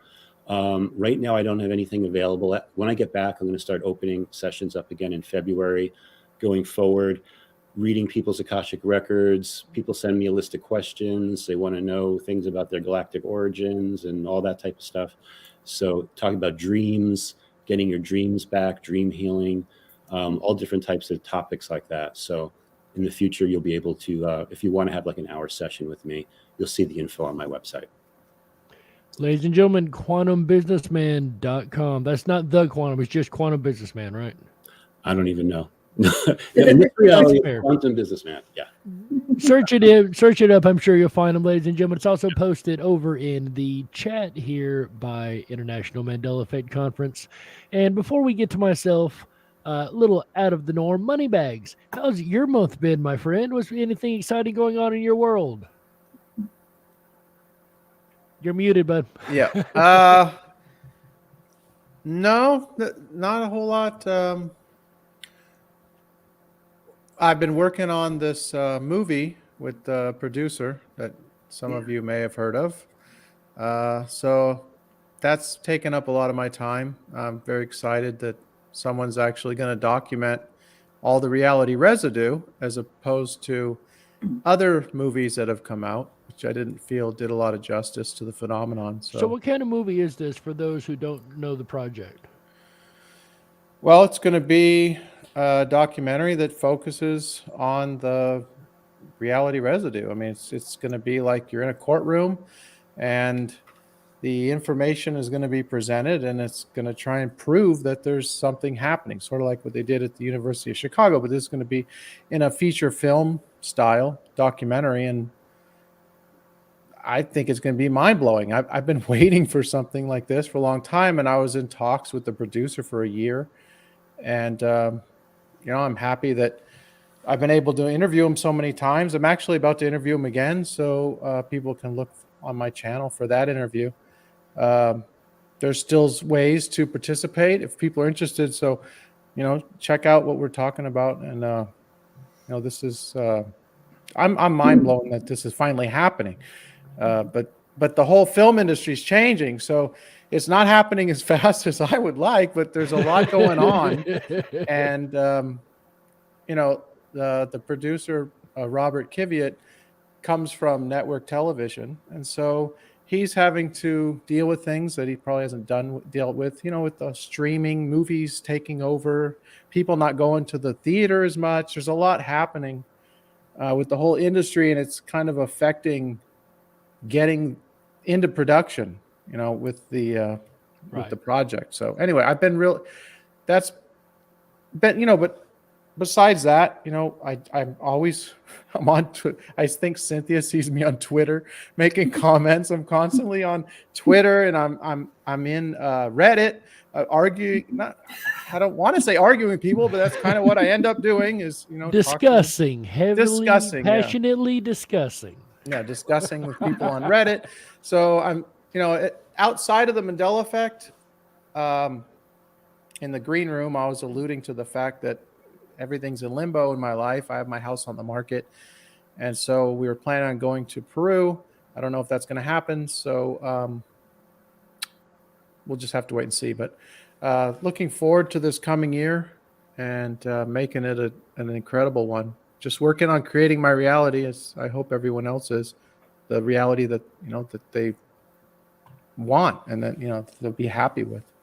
And as obvious a question as it is, where can everybody find your work, Evan? Moneybag 73 is the channel on YouTube, and that's pretty much all. You know, I do a tiny bit on Instagram and other things, but I'm mainly just all on YouTube. So and that's 73, not 6. It's 73, right?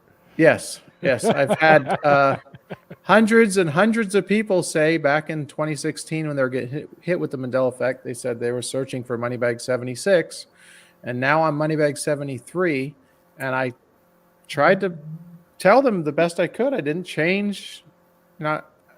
Some people don't believe me, but I never changed the name of the channel. It's been Moneybag 73 since 2009. You know, when I got into the financial stuff, I've never changed the name of the channel, but I actually did a voting video on the 76 versus 73, and I had more votes for 76. 76 won, huh? Which is mind-blowing.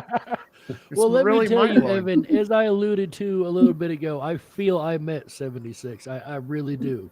At least I remember 76 and met 73, but anyway, you know what I'm talking about there. Speaking of talking about, we need to talk about Melinda Iverson throwing out $50 super chat. Thank you so much, Melinda. What an incredible season finale this is turning out to be. We really, really appreciate all the super chats, folks, all the donations, all the time you spend with us. Let me tell you, the most important thing you can donate to anyone is your time. That's the one thing you can't get back. You can get more money. You can get more of everything in this world. You cannot get your time back. That is the number one donation. We appreciate you guys spending your time here with us and Moneybags 73, 76, whichever you tend to prefer him to be. He's here with us today, ladies and gentlemen. And moving on to myself, I've had a great month. I don't really have a lot to brag about, so I won't really spend too much time. We've been on a holiday schedule for the radio show. So I've been going every Thursday night. We kind of missed last week. My network partner has been out and about doing some holiday traveling and enjoying the family of the holidays, and I don't blame him one bit. We should be going live this Thursday. I've got quite a bit to talk about. The old wolf is fired up on some information coming this Thursday on the Rippin' Rabbit Hole is where you can find the Dark Wolf's Den radio show. That is RIPONRABBITHOLE.com. A place I'm pretty sure everybody in this room has at least hung out one time, if not more. Me and AJ, the Rippin' Rabbit, each have shows over there. We will be returning to the main schedule Wednesday through Sunday coming January into the new year. So we will be firing back up on all cylinders coming out of this shortened holiday schedule. In my real world life, outside of the digital world, I've had a lot of wins. Nothing I can speak specifically to, but a lot of wins at work. Things are going absolutely wonderful there. yeah, I really don't have a whole lot to report. I'm working on some ideas for stuff coming in 2023. I don't have anything solidified yet, folks. We know how that is. And of course, I do believe we're working on getting ready to fire back up for some in-person conference activity in 23 if we are lucky. So a lot to look forward to, folks. Stay tuned, definitely. And we will be letting you guys know. You can also find me on YouTube. I still have my channel, folks. I don't put stuff on YouTube anymore. I'm done with YouTube. To go back to that platform is like to go back to an abusive parent. Or abusive spouse, either one. I do it on IMEC here on YouTube. That's the only time you'll really find me on YouTube anymore doing live stuff. You can find me on Rumble. I'm thinking about starting my Censored Freedom show back up over on BitChute.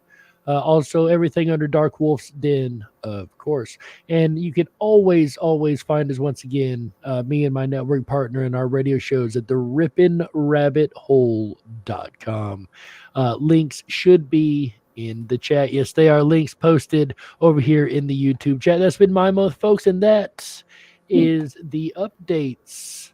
It's been absolutely crazy, ladies and gentlemen. We've had some shifty moments this month. I've been following the Schumann resonance. The M-class solar storms have been off the chain. The resonance has been, the graphs are going crazy. I've seen a couple shift signatures this month.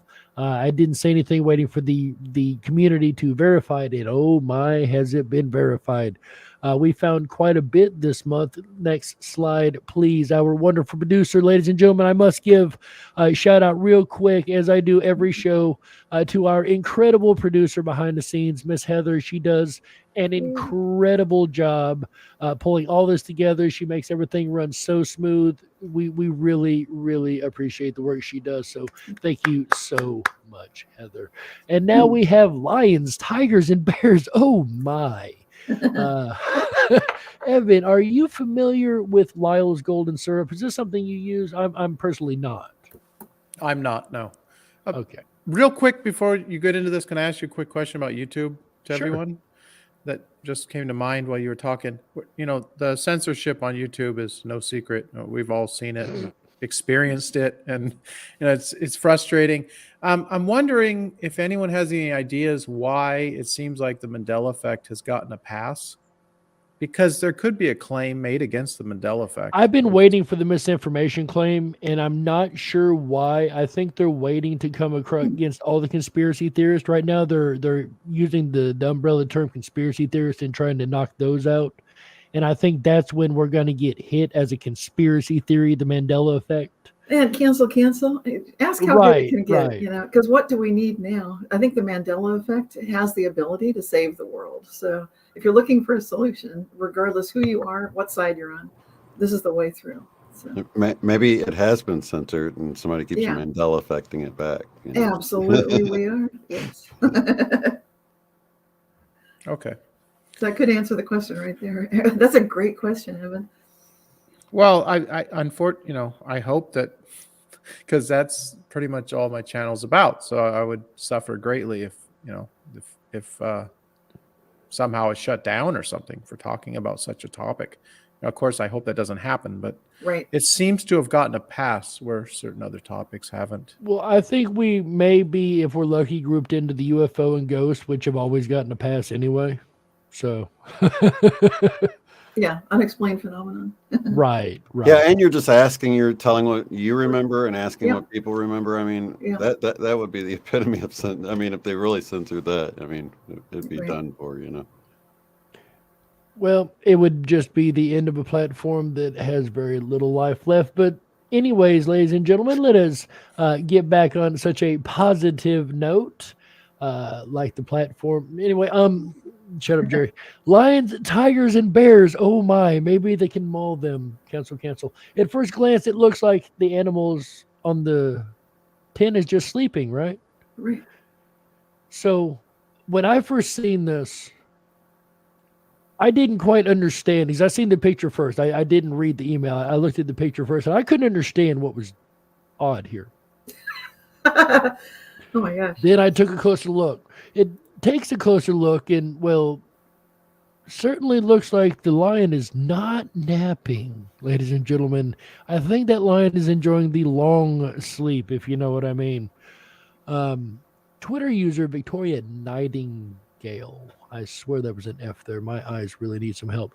Nightingale first pointed out the horrifying truth a couple weeks ago from the time we were sharing this now, writing, "Tell me I'm not the only one who didn't realize that the lion on Lyle's golden syrup packaging is depicted dead. This is odd." Cynthia, are you familiar with this product? Yes, my family uses it as I grew up every Christmas. My grandmother, my mormor, that means mother's mother in Swedish. It was a family recipe to make these brunakaka cookies. And one of the main ingredients, there aren't that many ingredients, but it requires this Lyle's golden syrup to come out properly and have the right crispy, crunchy texture that's also chewy. There's just nothing like it. And if you can't substitute anything else in. So consequently, this product was a household staple in my home, and it has been for decades. And what they're noticing in England, I think that's where this whole thing got pointed out originally. This logo seems shocking. It's very different than what we would expect to see on a product. But if you go to the next slide, you can see a picture of the cookies, and that's them on the bottom right, and a close-up of the lion. And that's pretty weird looking, but we got the further information. Chris provided this. Maybe you could say a word about this, Chris.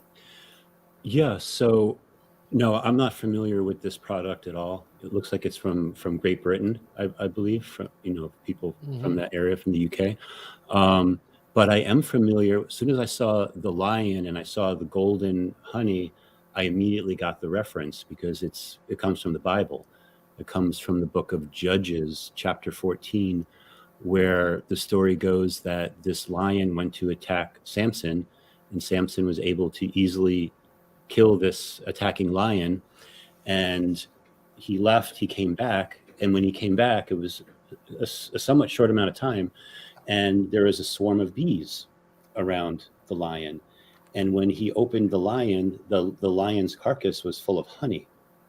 So that's a story that I remember as a little kid reading about that in the Bible and always wondering, that doesn't make any sense. Like, how could you kill a lion and then all of a sudden there's honey there? And people have tried to theorize, well, maybe the carcass was there for a long time. Bees, like the ribs dried out, so bees made like a beehive within the ribs, and then he pulled the honey out of the beehive, but the carcass had been there for a long time. So that's a theory. Some people that have tried to explain what that is, but it's still one of those miracle, mystical type experiences that are in the Bible. So when I saw that, when you first see this, the lion's dead, obviously, right? So how could people not remember that there was a dead lion? And some people might think those are flies, but they actually represent the bees. So this actually presents the story of a very special honey. So if this honey had the same qualities that was in this lion, and Samson gave the honey to his parents, and like they appreciated it, so the honey was actually really good for you. So to me, when I saw that makes sense. But then how could like all these people have seen it for years and never realized that the lion on it was dead? It doesn't seem to make any sense. None of this you're saying is making this honey sound any more delicious to me. And a great one for Evan's point earlier about it seeming more inferior. Right? A dead lion, like that has got to be the worst marketing choice ever, right? Unless you're an avid pretty like can or the Bible can reader. with a dead lion. I think I'll get the dead lion. Well, if you're an avid Bible reader, What are people saying they remember on here? I don't know that was mentioned, but I don't remember. I think a lot of people just remember the lion. I sort of vaguely remember there were some dots around it, but I didn't look at it. It sure didn't look as dead as it looks now. Now there's no mistaking, like that's a dead lion. And I would guess those were flies. But Chris, you were saying something like maybe wanted to explore that. Yeah, so those are actually bees, like honeybees, from the story. And it actually would be considered good marketing if you were like a Bible reader and you knew that story. You'd be like, oh, I want some of that honey, because that honey might be better than regular bees' honey. So Yes. And I think the people that invented this were very religious. Yes. I think that goes as part of the backstory to this too. And my grandmother believed in God. That's all I talked to her about was God, angels, God, angels. So that would make sense. But even so, she never mentioned the Bible story. So it seems like it's changed, but now it really brings in the spiritual aspect, which does seem like a miracle, and it also makes no sense. I can't get my mind around how the bees and the lion would go together. Did you make a batch of these cookies this year, Cynthia? Not this year. I've been trying to lose weight since Oh. trying to get back in shape. So no, not this year. I But don't usually think I remember this story. What, the Bible story? Yeah. The Bible story isn't what sounds strange. I mean, it sounds strange. Right. I mean, it doesn't sound new to me. But Yeah, I'm not a Bible scholar, so to say I don't remember a story isn't huge. There's probably 1,000 stories in there that I just ain't read or don't know. But this is one that isn't like a well-known one that I've learned of until now. Yeah, and I wasn't familiar with the honey at all. So.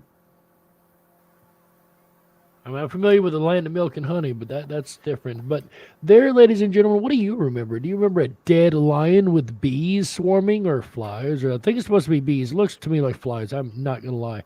Anyway, with little dotted things flying around the lion taking the long sleep? Or do you remember something different? Does that explain why Isaiah 11:6 changed? Is this the lion that used to be there? You know? Oh gosh. No. Oh, no. Yeah, the lion's dead now, so the wolf's got to step in, right? No. Oh, yeah. I'm sorry. Oh my gosh. Sally Jupe says, thing is, Lyle's golden syrup's not honey either, though, is it? It's a No, syrup or sweetener. It's just sweetener. Right. It's not honey. So But why we would should it have the honey on the... Now I'm really confused. Well, it's sweet. Honey is sweet. So, you're right. Overprotected says the lion is taking a nap with the little fairies around him. I think that's super positive. Thank you, Sherry. That's I love what that. it is. It's fairies. That's right. How can we have missed that? We should probably move on to the next animal. Yeah. I was going to say, we got our Thanks for the lions. next We need slide. some tigers next. Oh. And we have one. What is this? Well, this is the surprising rediscovery of a long missing, presumed completely lost for decades, carcass or remains of a Tasmanian tiger. So this is an extinct animal, but So far. so far. Thank you for pointing that out. And so the skin, the remains of it had been lost somehow, and that's the inexplicable thing. It's to me that seems like, okay, let's pay attention now, because this could be a Mandela effect where they say it's been missing, but maybe like in my house, things go missing. This last month, a pair of prescription glasses that a family member had lost months ago suddenly appeared under a chair in a place that if it had been there, it would have been smashed, broken. But it was like it just mysteriously Probably multiple times arrived. over. Right. And so this whole disappearing, appearing phenomena that's so common to reality shifts, I look for it with the Mandela effect. And to me, that's what this looks like. It looks like we've, collectively misplaced, or there's a mismatched memory, shall you say, of where this remains went. And now it's been rediscovered. So one of the researchers pointed out, that this, I can't read that tiny quote. Thylacine material dating from 1936 had been recorded in the zoological collection, and so Right. it was assumed that its body had been discarded. Now that's the key. So I'm just bringing it to people's attention, possibly a Mandela effect, and it's not for sure, but it sure looks like something happened here. Well, So- what I find strange is on its face, it doesn't really seem all that odd. However, Chris pointed out just a couple minutes ago, I do believe, that we found the dodo pieces suddenly reappear in all of these different museums a couple months back. Or about Absolutely. 3-4 months ago, we got that report. So And we do get the indicators like that maybe when animals are coming back. So this might be the first move on the well-played Tasmanian tiger. And next thing you know, we might rediscover them. Like, well, there's some biologists. Lazarus Tasmanian tiger, Absolutely. Yeah. Evan, what do you think of this, my friend? Did this tiger here's carcass suddenly just being found again?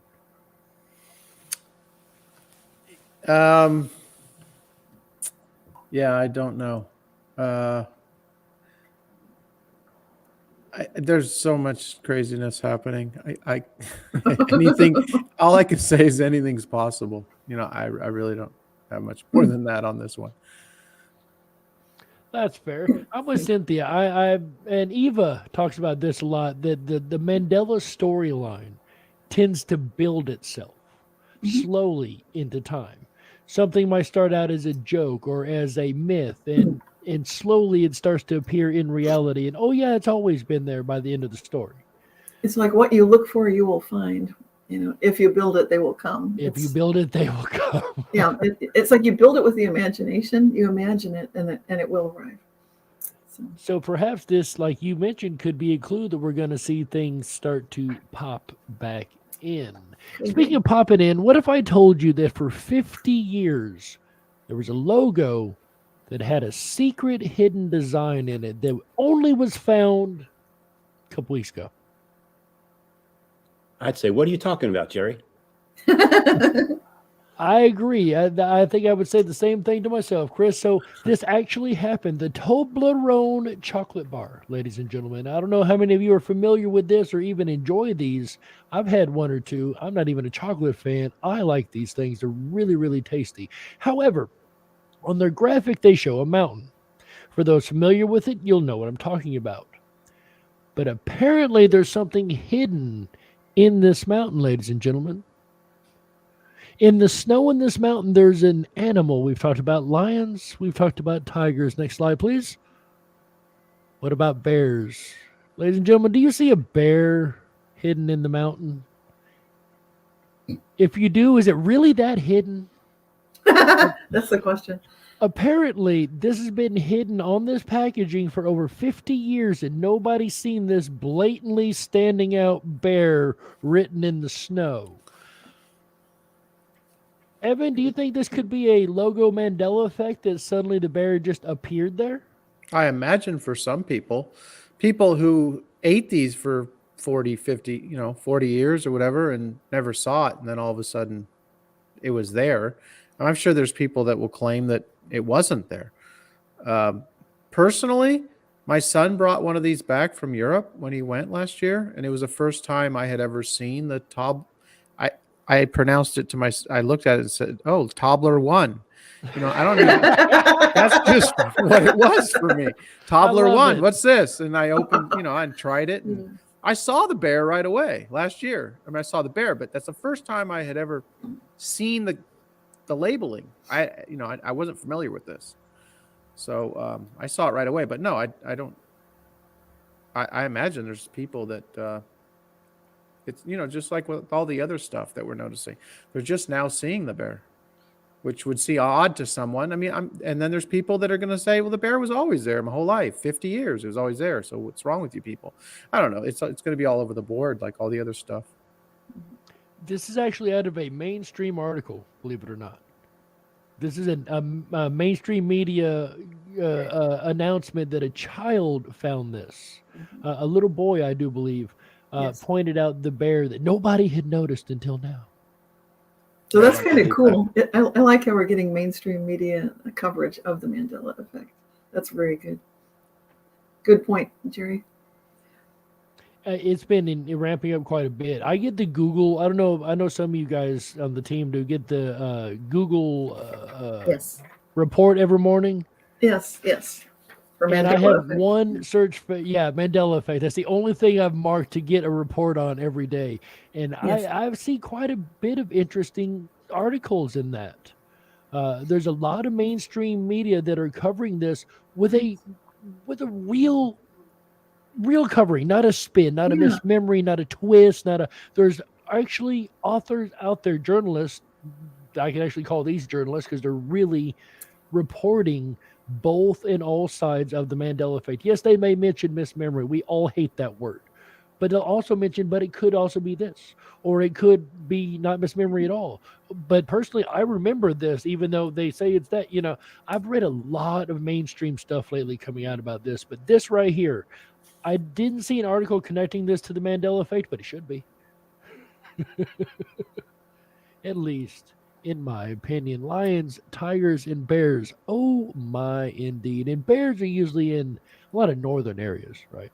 You don't find a bear that often. Maybe a couple of them down there in Tennessee, but the further south you go, you don't find as many bears. They tend to be up in the colder regions, up in areas where you can see, say, the auroras, right? Are you a fan of the auroras, Evan? Yes, I like the auroras. I've never had a chance to personally see an aurora. I really hoped I would when I lived in Idaho. I wasn't so lucky, unfortunately. But what about a pink, a bright pink aurora? Is that new to you, Evan, or is that normal? No, it seems like I recall a multicolored, some type of multicolor aurora that I've seen. I've never seen one in person, but pictures. Right. I don't remember an all pink picture. Well, apparently pink auroras were recently seen in Tromsø, Norway. Man, thank goodness for easy words. In December 2022. This photograph was taken by Aurora tour guide. Apparently that is a thing, ladies and gentlemen. There's a job you didn't know existed. Marcus Varick. I wonder how much they pay. Auroras are normally green, which is the color that oxygen atoms make when struck by energetic particles. That makes sense to me. I remember a lot of greens and some blues. Apparently, the pink appears when energetic particles descend closer to the surface and start striking nitrogen molecules, the nitrogen fringe, it's called. This is all new to me. It never made it that far into the Earth's atmosphere in my memory. It was always the upper atmosphere where the electrons would interact and cause the aurora borealis and make that funny little patterns they make. What do you guys remember? Team. Well, pink is new, and the way this is describing it, the pink is coming thanks to the energetic particles descending closer to Earth, and apparently green was the typical color. I think that's what I usually saw, were sort of the green colors in photographs. I've not seen this in real life, but the fact that nitrogen fringe is being hit underneath the 100-kilometer level, that seems significant. So something's changing, and pretty cool. Cat Spiral in the chat says, I wonder if that is due to reduction in the magnetosphere. And that was kind of one of the things I was wondering. If the shields are reduced, the particles are going to make it further down, creating this effect that we see, right? Right. Or maybe the particles are full stronger. shift happening. Yeah, right. Right. And especially with all the flares we've been having recently, like the sun is spitting out like seeds at this point. You know. Yeah, last week there were, I think they were counted 38 M-class flares. Mm-hmm. You got your C-class, which are pretty intense. You got the M-class, which are considered at least the moderate class, and you got the big X-class above it. So there were 38 of these M-class flares that hit last week. And a lot of people might have felt a little dizzy, or you might have felt weird aches and pains, blurry vision, whatever. There could be different ways it manifests for people. But I feel like that what's going on with the sun is related to Mandela effects. And I know that in that movie Yesterday that I mentioned before about the Beatles never existing, that movie started off with a solar flare. There's like a solar flare, and then all of a sudden the guy he was riding his bike, and then he hit a bus and, blacked out, and all of a sudden he was like in another reality, so to speak. So all of this energy that's coming onto the planet and how it's being shown, it's getting down to this lower level, causing auroras to start to becoming a pink color is like a big sign. And I always look to the sun and if there's a lot of solar flares, I wonder if there's going to be an influx of Mandela effects, the things that we start recognizing the different in our reality. And it just seems like if I look at any part of history, I just start to be like, wait, that didn't happen before. Just recently I was looking, I think I mentioned this before, about looking at the Pearl Harbor attack. December 7th was the anniversary of that. And then finding out that the Japanese, 90 days later, did a second bombing run of Pearl Harbor in this timeline. And I had never known that. I had never thought that they came back a second time, because the U.S. built Yeah, Pearl Harbor. that's new to me too. Yeah. So, but in any event, yeah. So the Aurora Borealis going on in the North Pole and on the South Pole, both poles get affected by this. So I feel like all this energy is data. All this stuff is like doing its own part in changing the reality and changing us as humans, like forcing us to resonate at a higher frequency and causing, the Schumann resonance and whatever else, whatever other phenomena there is, the indications of this. And that kind of ties in, I think, to the next slide too, right? Yes. So sticking with the auras, all right. So I've seen a lot of videos, a lot of pictures of auras, ladies and gentlemen. I've seen a lot of colors. I've seen a lot of amazing features of the aura. But never, ever in my life have I seen a spiral aurora. This also in Tromsø, Norway, the same place as the last picture. This taken December 11th, 2022, less than, well, exactly 10 days ago this was taken. So this is really recent. The sky was blank and featureless. Suddenly, quote, auroras came out of nowhere, forming an extraordinary spiral, end quote. The giant swirl was so large it took 4 photos stitched together to capture it all. Spiral auroras have been documented for 50 years. Now, that's funny because that's twice in, 3 slides we've heard 50 years? Yes. The Yes. Toblerone was exactly 50 years, and they found it. And then 50 years we've apparently known of these spiral auroras that nobody I know of has ever heard of a day in their life, though seldom seen and of unknown cause. Spiral, at least they admit they have no idea what's doing it. I like that. That's an honest scientist. Spiral auroras are usually, something you don't find like an honest lawyer, are usually green between 15 to 1,300 kilometers, rotate clockwise in northern hemisphere and counterclockwise in the south. So much to unpack here, so much fascinating information, but I'm going to throw it to the whole panel here. Has anybody ever heard or seen a spiral aurora? I got heads rolling back and forth with the no. Okay, unanimously, this is new to everybody. Open floor. What? Kind of reminds me of those rocket launches, though, when the things kind of are spinning. Yeah. I don't know if The that's a SpaceX stealth rocket. launch. Yeah, exactly. When they're kind of spinning around and shooting out. I'll say 2 words about this. Ascension, Stargate. So like when I read into it, I feel like this is very special. I feel like December 10th was like a kind of an important date. This appeared on the 11th. And I believe it's like an indication of what's happening in our reality. And these spiral auroras, like 1,300 kilometers, that's huge.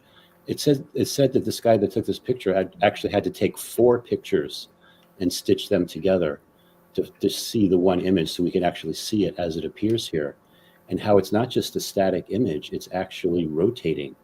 So this is an amazing sky phenomena that, I'm always looking at auroras. I've been looking at aurora pictures forever. I'm always posting about auroras on my Facebook page and so forth. I've never even heard of this as being a concept before, but I feel like this is a sign, like a very, very positive sign for what's happening to our planet. It really feels positive to me too, but as people keep pointing out, that's always what I say. So I'm consistent. Looks positive, but it actually it feels like it's really opening up this gateway, this kind of like look up and see that you can experience the world in a whole new way. It really brings us into that state of reverence, which is a very high level state to be in. It's like gratitude is good, but if you can get into reverence and really feel awestruck by nature, which sometimes we do, that's optimal, I find, to maintain just the best possible overall observer point of view, which works positively with causation. And like Chris is saying, ascension. It does look like a portal. I have to agree with your 2 words. Bit of Venom in the chat says, "Let's jump in the portal." I'm right with you there, Bit of Venom. Let's see what happens.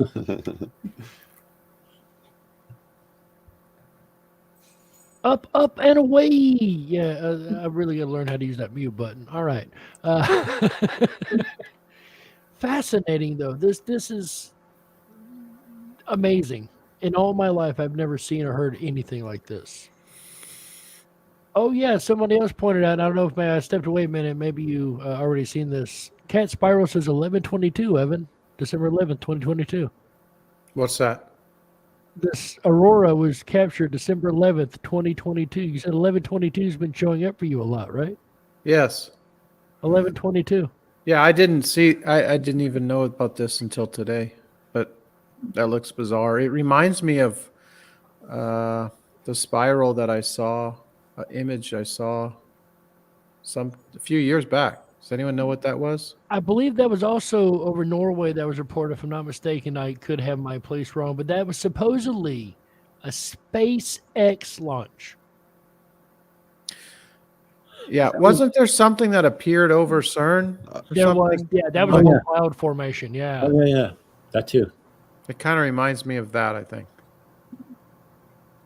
I don't know. Could that really be something like that? It just actually imaging, because Dude said it just suddenly appeared. And people talk about CERN, but isn't there like hundreds of those things all over? Or at least dozens of those particle colliders. It's just CERN is the large one, I guess. CERN's the largest one. I mean, I've heard that there were particle colliders in the 50s. I guess much smaller ones. So I don't know.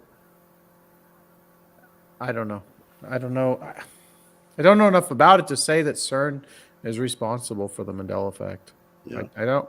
My gut's telling me no, but I don't know. Ooh, Yeah. Bit of Venom also points out, also accounts of planes went into a spiral cloud and lost time. The electronic fog stories, like that pilot that went through the spiral cloud and seen the airport below years after when he should have seen it. Wow. Yeah, they had the planes and the coveralls of the mechanics and all that were a certain color, and then like 5 or 10 years later, they actually renovated the airport, and the planes were the color, and the what mechanic wear was all the colors he had seen when he flew through this time tunnel, supposedly, and reported this electronic fog. Really, really fascinating story. I can't remember the name of the pilot right off the top of my head, but a case file that is absolutely stunning. But you're right, that has been reported a number of times also. Just makes you wonder. Makes you wonder. Perhaps we're seeing what could have been, if someone flew through it, a portal. And all jokes aside, like really, perhaps we were seeing a portal. Mhm. But, ladies and gentlemen, we're to that part of the show where we've got our mailbag. Every month we pick somebody who sent us in a video, or if you want to get on mailbag, you can always email us at team@imec.world. That is TEAM at IMEC.WORLD right there on the screen. Thank you so much, Heather. Great job. As always, of course. Bella shares with us a video for our consideration. As we say in the opening, this area is for thought and consideration. So go ahead and roll that clip and let us consider what Bella has to say. Give a thumbs up if you remember Santa Claus having an E on the end. And I'm not talking about the movie. I'm talking about Santa Claus. I'm sitting here with my daughter who won't be on video. And we're like, everything had an E at the end before, and now it's gone. I've discussed this before on my old channel that was taken down, but really, think about it. Santa Claus had an E at the end. I know the movie, The Santa Claus. I get it, okay? So don't be telling me that. But if you remember Santa Claus having an E at the end, give us a thumbs up. Right, Darby? Santa Claus with an E. All right, ladies and gentlemen, so I'm going to go ahead and throw this to the team. And everybody out there in chat, I would love to hear your responses too. Santa Claus, the word, the actual wording, with or without an E? Cynthia? I personally don't remember the E, but that certainly, it doesn't mean I'm discounting those who do remember it clearly. You know, my take on it is, yeah, I believe you guys. But for me personally, I don't remember the E at the end. That's Shane? For me, I have 3 versions, right? So I got it with and without the E, but I also have it without the E with a K. So I'm not really. I don't Wait, know. what? Oh, with a K instead of a C at the Santa beginning. Claus, yeah, the German. Right. Santa Claus Schwab. Right. Unfortunately. So yeah, What do you I don't think, know. Chris? You remember the E? I seem to remember both. I also remember McDonald's as a kid, MAC. I thought he was a farmer. Old MacDonald had a farm and started selling hamburgers. Yeah, so yeah. Kindergarten, I always remember being garden, Garden, not garden, the German word for Right. garden. Right. So I know a lot of us remember things both ways. So Mhm. So and I'll ask Moneybags here too, so I have your answer ready, Moneybags. When I first seen this, I can't remember if it was the email, but I seen it written down. I think Sherry had actually sent it to me, but the E looked so correct. I remember both, but the E just looks so correct to me. Evan, what do you think? Always had an E for me my whole life. Clause. The without the E looks foreign. Like Right. all the other things that look foreign, like Pennzoil with 2 N's, looks foreign because it was 1 N my whole life. I sold the stuff as an assistant manager at an oil change place in college. I mean, it just that's how the E. That's without the E. That's what I'm struck by. It's something that looks foreign, but I have seen it CLAUS the past couple years. Right. But I'm saying for most of my life, I always had an E. I'm there with Every you. time The I E saw the looks word. right to me, yes. And I sell that stuff now, by the way, Evan. And what's going on in the chat there? Looks like we've got a lot of people. So over remembering here to in the eat. chat, yeah, we've got a lot of feedback. So starting with Yellow Sun. Okay, there you are. Okay, up a little bit more. Up to Overprotected with an E. I sound like a smart, but My Life DIY flowing down now. I remember the E. Red Cap Goblin with an E. Yellow Sun. I remember the E. Juanito 1975 with an E. Benjamin Brieg. It was phonetically said badly with the E. Do we have any more here? Mustard Seed of Faith. I have a strange dual memory on this one. You're not alone. Was it Chris said you had the dual memory too, right, sir? yeah. So we got dual memories here. So it sounds like it's overwhelmingly Mustard Seed of Faith. I remember it more with the E now. It sounds like it's overwhelmingly people remember the E on the end of Santa Claus. So, ladies and gentlemen, there's always a holiday Mandela effect. Sherry earlier in the chat mentioned, but I haven't paid much attention, so maybe you guys can back her up on this one. You know the little chubby yard Santas, little red guys? Are they normally holding something? The gnome? The Are garden you talking gnome? about? No, the Santa look kind of like a garden gnome, but the Santas. Candy cane? Or staff? I don't Sherry know. remembers them, the Santa holding the list, Oh, which I do remember that. That She sounds says familiar. they aren't holding the list anymore. I don't know. I haven't seen a lot of decorations around my area of the country. What about you guys? not sure about that one, but I vaguely remember holding a list. It sounds believable. Sounds right. I do remember about the little boy that his mom told him that if he's good he'd get a bike, and he ended up kidnapping the Mother Mary statue from the church and hiding it in the shed, and wrote God a letter saying, if you ever want to see your mom again, give me that bike. I'm only kidding. Wow. I actually know some kids that would do that. Mystified says, is there any residual evidence regarding Santa Claus with the E? I haven't personally really done the research yet. I don't know if anybody else has. Pretty It's sure kinda one of anybody those in the team. things that when it's like multiple countries, you just assume, or at least I do. I'm like, oh, it must be how they spell it somewhere else, like color, color and stuff. There's just those little variations.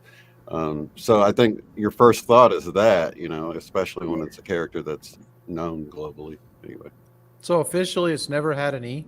Nope. Yeah, that's bizarre. yeah. That's bizarre. It's like John Deere, right? It's like I don't know. There's so many of them, you know. Yeah, they took it off of Santa Claus and they put it on John Deere. One of the Right. reindeer, right? Or Berenstein, either one. No, they took it out of Berenstein. That's why they put the A there. That's where I thought the John Deere one came from, out of Berenstein. Maybe not. Could I ask people what their biggest Christmas Mandela effect is, since we're so close to Christmas? Yeah, that'd be nice. Ooh, that's a good question.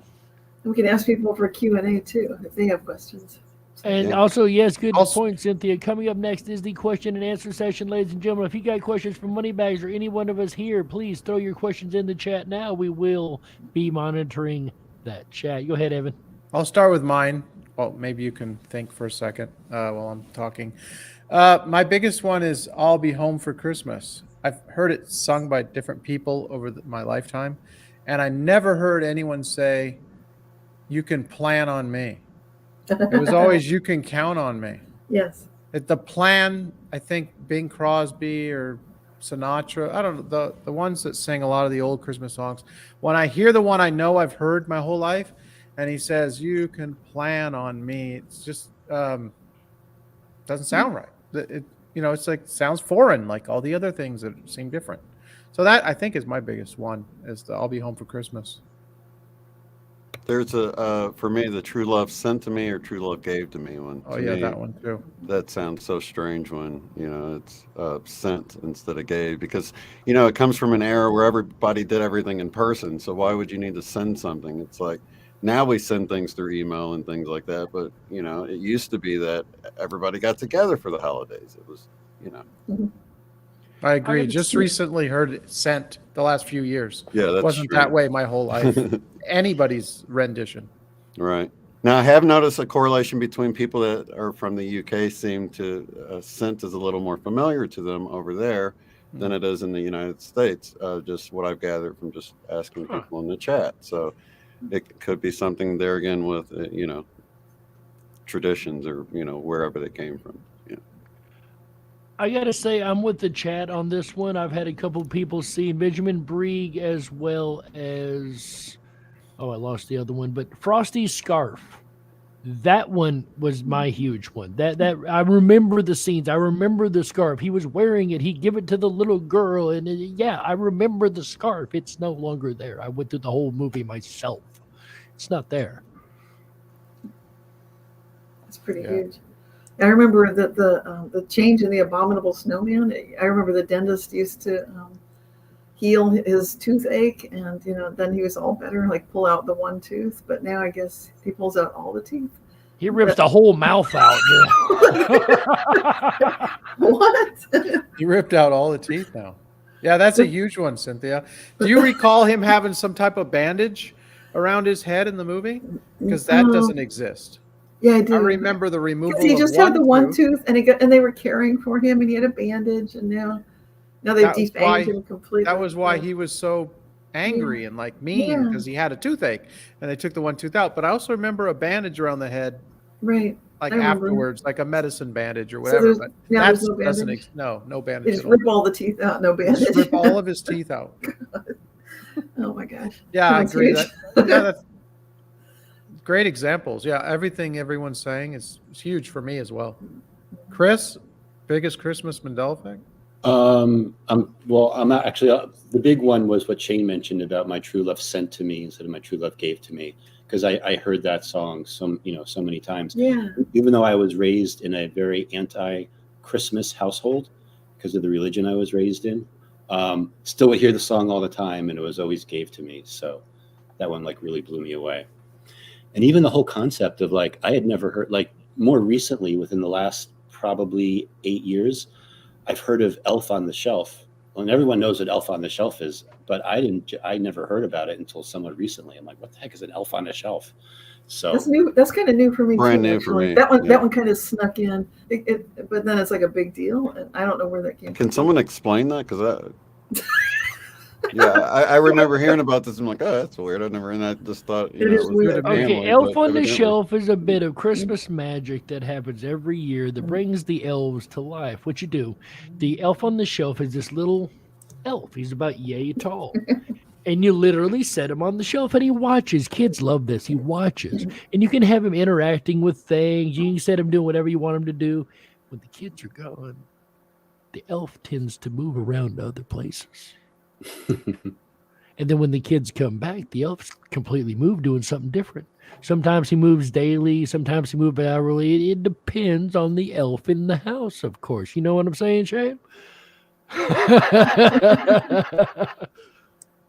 I was just looking at this comment from Overprotected. She said, okay, my grandson texted his mother, if I touch Steven with gloves, will he lose his magic? I guess they're elf on the shelf. It's called Steven. So, yeah, already he's a conniver, isn't he? He's trying to figure out how he can break the rules instead of gloves. They're supposed to be watching the kids for Santa. Some of them are a little more mischievous than others, of course. Yeah, it's new for me. That elf on the shelf is new. I'm going to go over here to the chat while we're in the chat real quick. And back to your question, Moneybags, your biggest Christmas Mandela effect. We've had Raider Champion says different versions of Have Yourself a Merry Little Christmas. Or one of them, I'm sure a lot of us remember, Settle Our Brains for a Long Winter's Nap. Yeah, Of course, that's out of The Night Before Christmas. That's a weird one, yeah. Another big one from a couple years ago, folks, the reindeer names, playing the reindeer games. Dasher, Dancer, Prancer, Vixen, Comet, Cupid, Donder, and Blixen. Not Donner, is it? Donder and Blixen. It's supposed to be Donner and Blitzen, yeah. But apparently it went back to the original German for a year or two back, a couple years ago. I remember there was a big thing in the community about it. I noticed there was a flip-flop with the Deck the Halls one, too. It went from Deck the Halls, like all my life, to Deck the Hall when I first looked into it. And then the next Christmas, I'm like, oh, you got to see this one. And then it was like back to Deck the Halls again. I'm like, what's going on here? These holiday ones seem to be quite flippity-floppity for sure. Yeah. Now, Bing Crosby. Okay, go ahead. No, I was just going to say the whole Christmas holiday Mandela effects is just, it's so all over the place that I don't really talk about it a lot. I mean, because it's just like there's so many different versions of the songs. Maybe you're thinking of this version. It's kind of hard to pin anything down. So that's why I don't cover it, because I can't really pin it down. I can't find all versions and all that stuff. But there's definitely something happening. I mean, because it's all these things, like every year, I in the car, listen to the songs. It's like, wait, that song didn't go like that. It's just constant. Every holiday season is like, wait, that song wasn't like that. I was thinking of taking like 6-7 songs and just playing tiny clips and then just saying, no, that wasn't it. It was this. Like, just make a compilation, like a 1-minute compilation, because there's so many changes. But I don't know. Heather, backstage, could you go ahead and show me where that question is? I missed that question here. But with that said, speaking of questions, what is our next slide? Because this is where I get mixed up on the slides. I can't remember what our next one is. There we go. Oh, Thank you. The North Pole. Thank you. I missed this one. Speaking of Santa, what happened to the North Pole? The North Pole's gone, folks. I remember I had, when I was growing up, a globe, one of those that you light up, you plug into the wall, and it had a little flicker thing on it. It lit up, had the bulb inside. Mine, the one I remember, had a white cap coming down over the top and up under the bottom. And it wasn't just a little white spot. It was like a cap on the globe. Mm-hmm. Ladies and gentlemen, to this day, Arctica, yes. To this day, I cannot find that globe. The globe I know I personally owned. I can't find it. It does not exist. Has not ever existed, according to reality. What happened to the North Pole, folks? I remember it too. It was Santa's workshop and everything, but Not Santa submarine. The pole is a periscope, apparently. Santa moved to Norway, apparently, the way I understand it. He moved to the very tip of Norway. That's crazy. And I never heard anything like that years ago. So that's been a big change. Yeah, I think Finland is the other one I hear about Santa. Where does he live now? But I never heard anything like that before. Finland or Norway? No, It was the So, North Pole. My here's whole the life, truth. it was Go ahead. about. I'm sorry, Jerry. My whole Go life, ahead. it was about the polar ice caps. Yes, Polar ice caps with an S. Plural. Like, Yes. they're plural. going to That melt. S They're has been going to dis- melt. Yeah, Yes. the polar ice caps. Everything was Right. caps my whole Right. life. So I don't know. I see now. People will say, "Well, I knew there was land." Now I can't say I remember land, but it was always an ice cap there. Like the Hmm. North Pole was an ice cap. It wasn't the Arctic Ocean. It was an ice cap, like Antarctica. But I know Antarctica has land underneath the ice. But so I can't say I remember land at the north. But it was always the ice caps, and that's different for me. Right. So I do remember them talking about the ice caps are going to melt and it's going to flood everything. That's why I wonder, where are these friggin' environmentalists screaming, see, we told you there's no North Pole left. We told you it was going to happen. I Right. ain't heard none of them. I mean, these guys should be celebrating they were right, albeit celebrating a bad thing. Still, they were right. They should be throwing out the gloating parties and everything else. They're silent. See, thing is, ladies and gentlemen, here's the thing. The North Pole has not disappeared. It's all still there. It's Santa's magic making it invisible. We can't see it. See, he's upgraded his magic to now it has disappeared from our sight. It's Christmas magic. That is where the North Pole went. But then it's also confusing because there's videos of the North Pole and subs coming up through the ice like it's still there. So I guess at certain times of the year it is there, but Partially. it was always on the maps and the globes. That's my problem with this whole Yes. situation. Right. Like most globes and maps, there's no white cap on the top at all. That to me is the big Mandela effect. Like that is different. Huge. Be nice to I find some can't- reality residue for that. That I would be can't cool. find the old globes. I went searching again about a month ago. I'm talking antique globes, you name it. Now, I did have one guy that showed me one, had the white on top. I did see this less than a month ago. Turns out it was a topographic map globe. But there was some white. Now, it didn't look nowhere near like I remembered, but it was white on the top. Like the argument can be made it had somewhat of something there, you know. But I can't find the one I used to own. I've looked and looked and looked and looked. Antique ones, you can't find it. You can find ones from way back in the 1920s, a supersized ones. You know, you find in a library or something. They don't have it either. Mhm. It's gone. It does not exist. And then on the other side of the spectrum, you have maps now appearing that show, possible lost civilizations like Tartaria that were like some people remember they didn't seem to be there, and now like they're coming back more and more.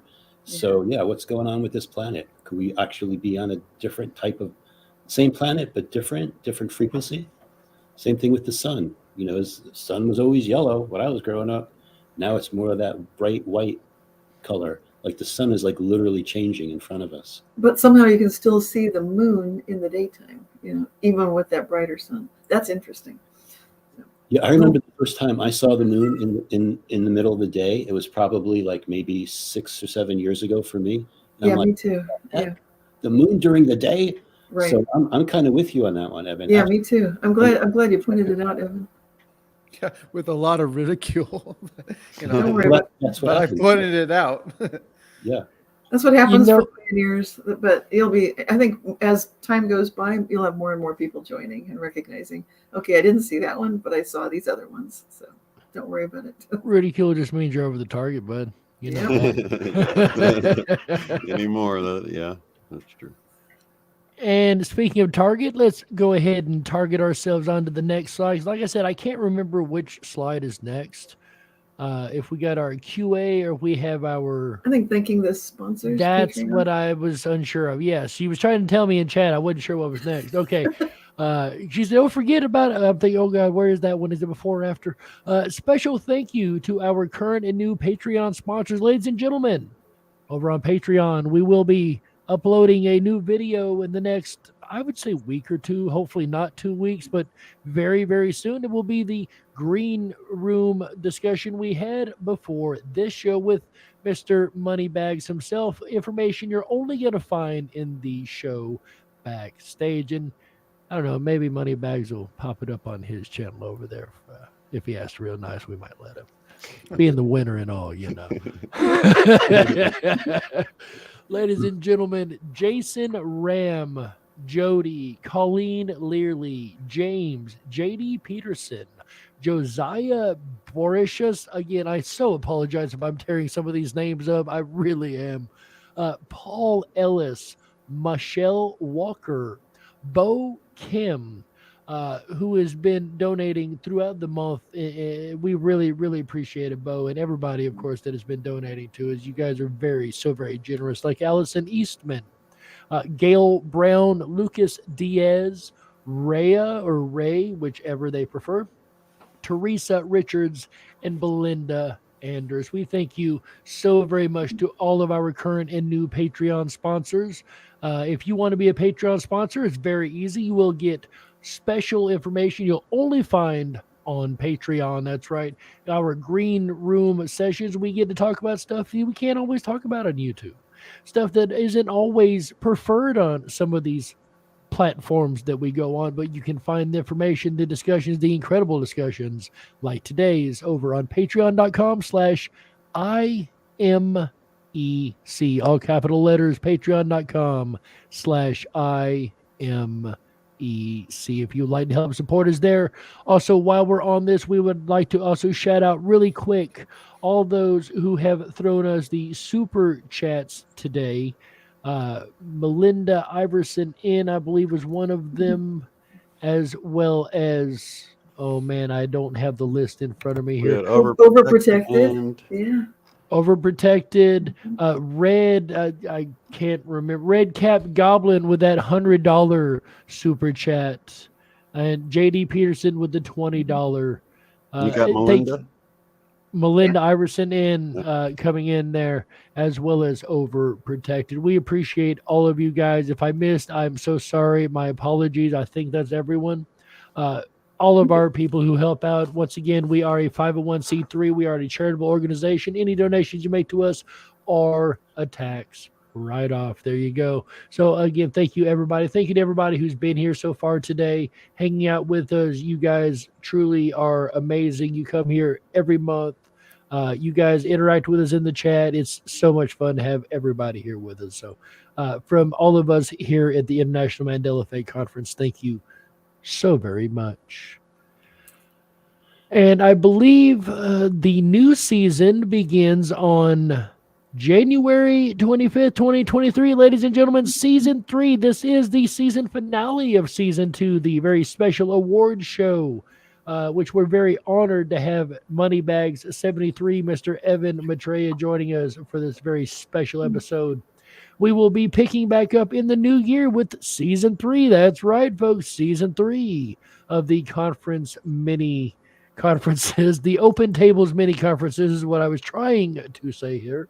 Wednesday, January 25th, mark your calendars, 2023. We will have our next International Mandela Effect Conference here. And then Wednesday, February 22nd, 2023. So that's 2/22/2023. There you go. I believe we did 23rd on last or this year because the 22nd was on a Tuesday. 2/22/22 was on a Tuesday, believe it or not. And 2/2 was as well. And I do believe that we only had one question that I've seen come up so far. And that is from Benjamin Brieg. Q&A says, does plural heavens mean that there's still a stairway to climb after death? Cynthia, what do you think? So this must be, I think we were talking about heaven or heavens. I think that was you, Shane, talking about the Bible. Yeah, that's interesting. Heaven and earth. Chris. Yeah. Oh, it was Chris. No, I think it was Evan. No, or Evan, sorry. Sorry, it was Evan. Okay. Or he's pointing. Sorry, you already feel like part of It the was family. him. He did it. That's so funny. Well, to me, it's like I think the plural heavens. It opens the question. Like, if there are many earths, are there many heavens? What does that mean for you? I would love to ask, how good can it get? I like to guide the conversation in that direction, because otherwise you might end up inadvertently spiraling downward. I don't want to do that. I don't think we want to do that.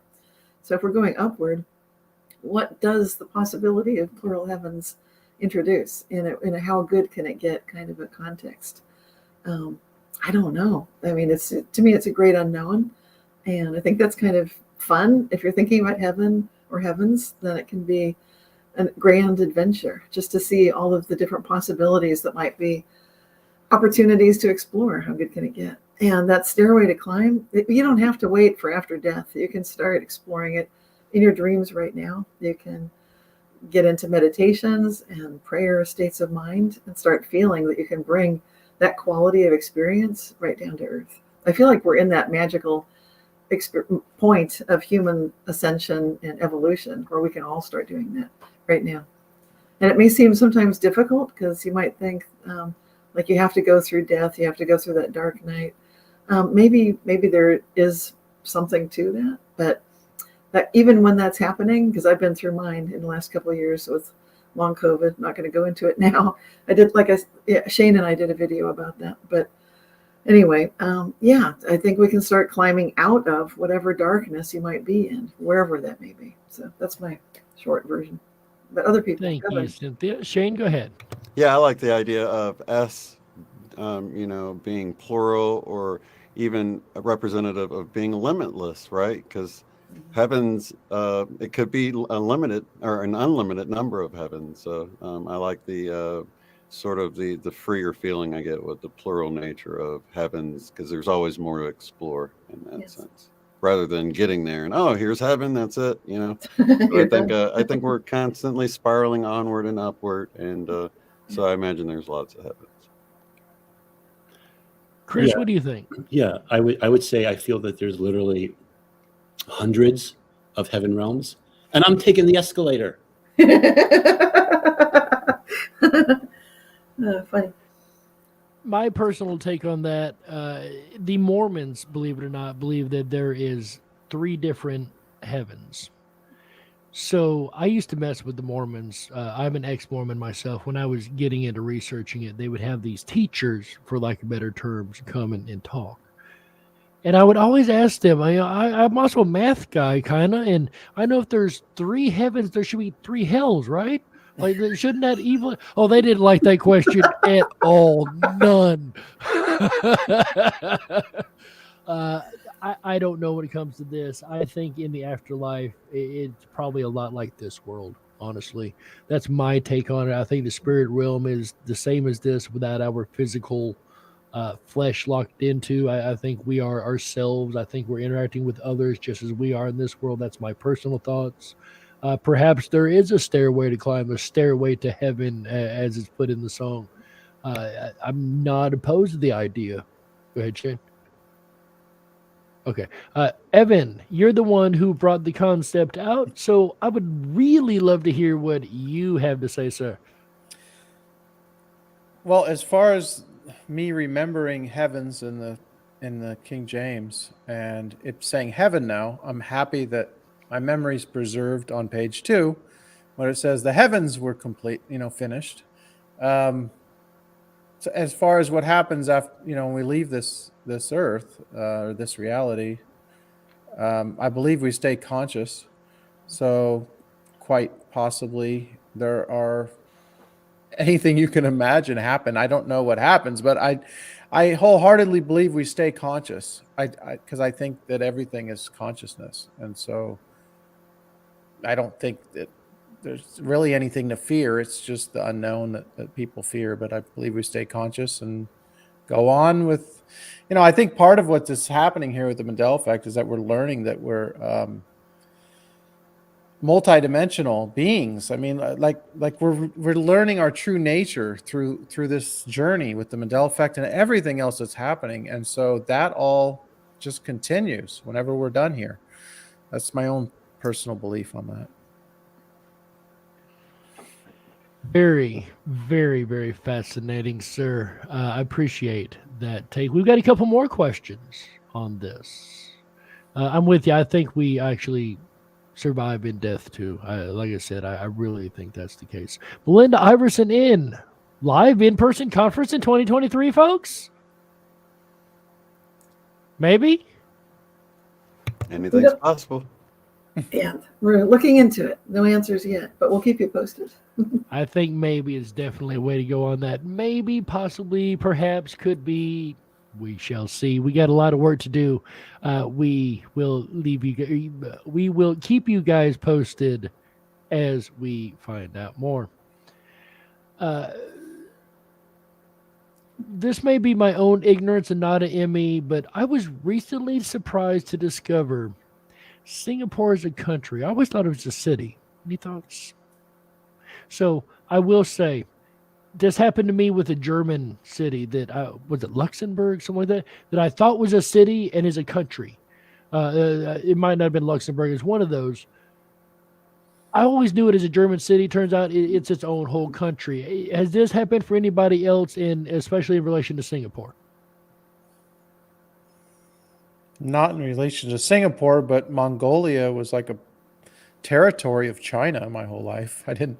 Could have been my ignorance that it wasn't its own big, huge country. Right. That wasn't the way I recall it. As far as Singapore, I've always known it as a country. I've always known Singapore as a country myself, personally, yes. But there's been no other, Mongolia. Anybody else, any other countries you've seen that with? I know from myself, in the Mediterranean, there always used to be two tiny little islands of Sardinia and Corsica.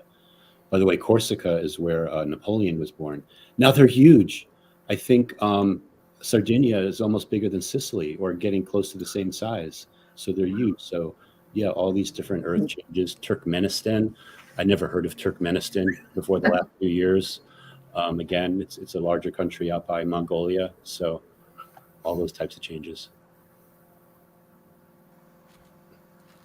Absolutely fascinating, ladies and gentlemen. What else is fascinating is the fact that in 3 minutes, folks, 3 minutes will be the official winter solstice.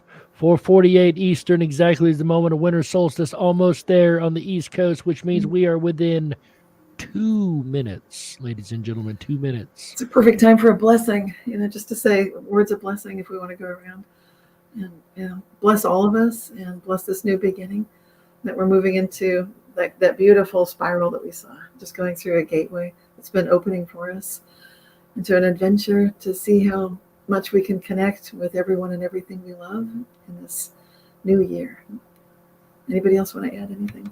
I would like to thank everyone who participated in the awards and voting and nominating us. I'm truly honored to have been nominated. So I want to thank all of you guys who participated in that and thought enough of us to include us and nominate us. And congratulate Evan once again.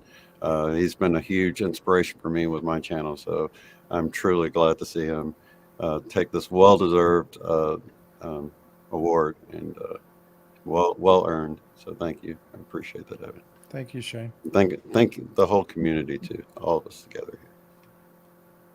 Absolutely.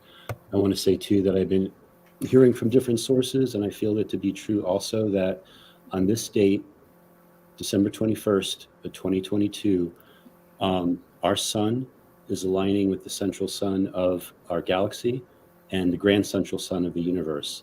So this seems to be a pivotal date in history. So from this point forward, the ride's probably still going to be a bit bumpy, but I think it's going to get better and better and better and better, because just all this new energy, the new alignments, all these things that are happening.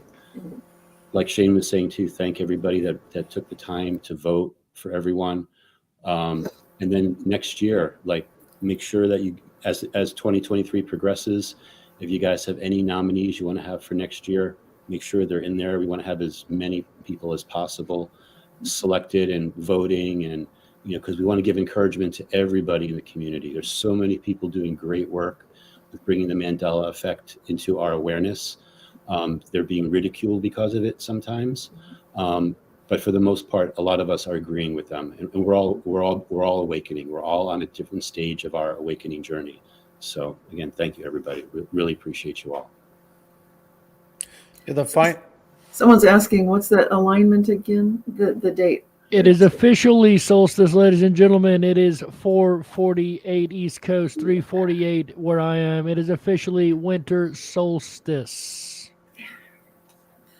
Yes, so the alignment is with our sun, the sun, the central, what they call the central sun of the Milky Way galaxy, and then the concept is that the universe has what they call the grand central sun. So all And that's three- today, right? That's today. It's happening right now. I can feel it when you say it. I felt it both times. So it's got more than a ring of truth. So thank you, Chris.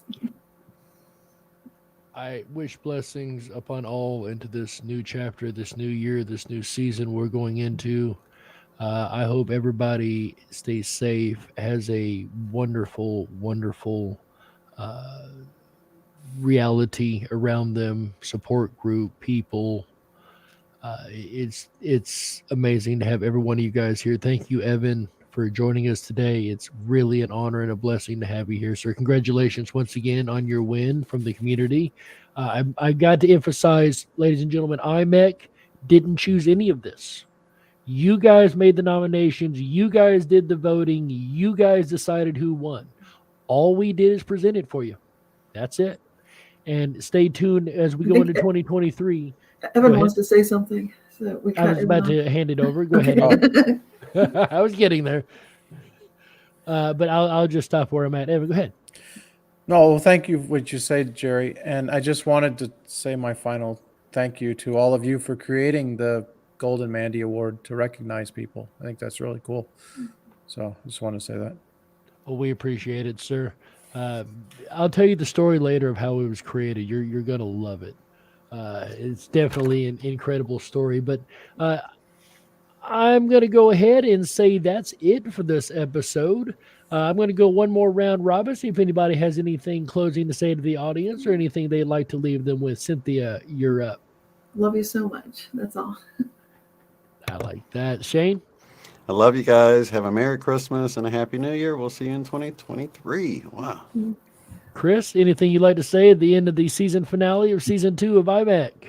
Dream on, dream on, dream on, dream until your dreams come true. I love it. He started out with Row Row Your Boat at the conference. Now he's up to That's true. Dream On. That is awesome. Press the He's got the Dream playlist on lock. Moneybags 73 Evan, the winner of the Golden Mandy 2022. Anything final words of wisdom you would like to leave us with, sir? Yes, thank you all for joining us today, and go create the reality that you want. I love it, sir. And of course, I am Jerry Hicks, also known as the Dark Wolf. It's an honor and a pleasure to have every last one of you guys here to work with this incredible team, to do everything we do. We will be back in 2023, season 3, ladies and gentlemen, the International Mandela Effect Conference. On behalf of Cynthia Sue Larson, Shane Robinson, Unbiased and on the Fence, Christopher Anatra, the Quantum Businessman, and our very special guest, Moneybags 73, Evan Maitreya. I am Jerry, the Dark Wolf Hicks. Together we are the International Mandela Effect Conference. And remember, until next we meet, together we go. Together we grow. Woohoo! Bye, everybody. Love you guys. Love you.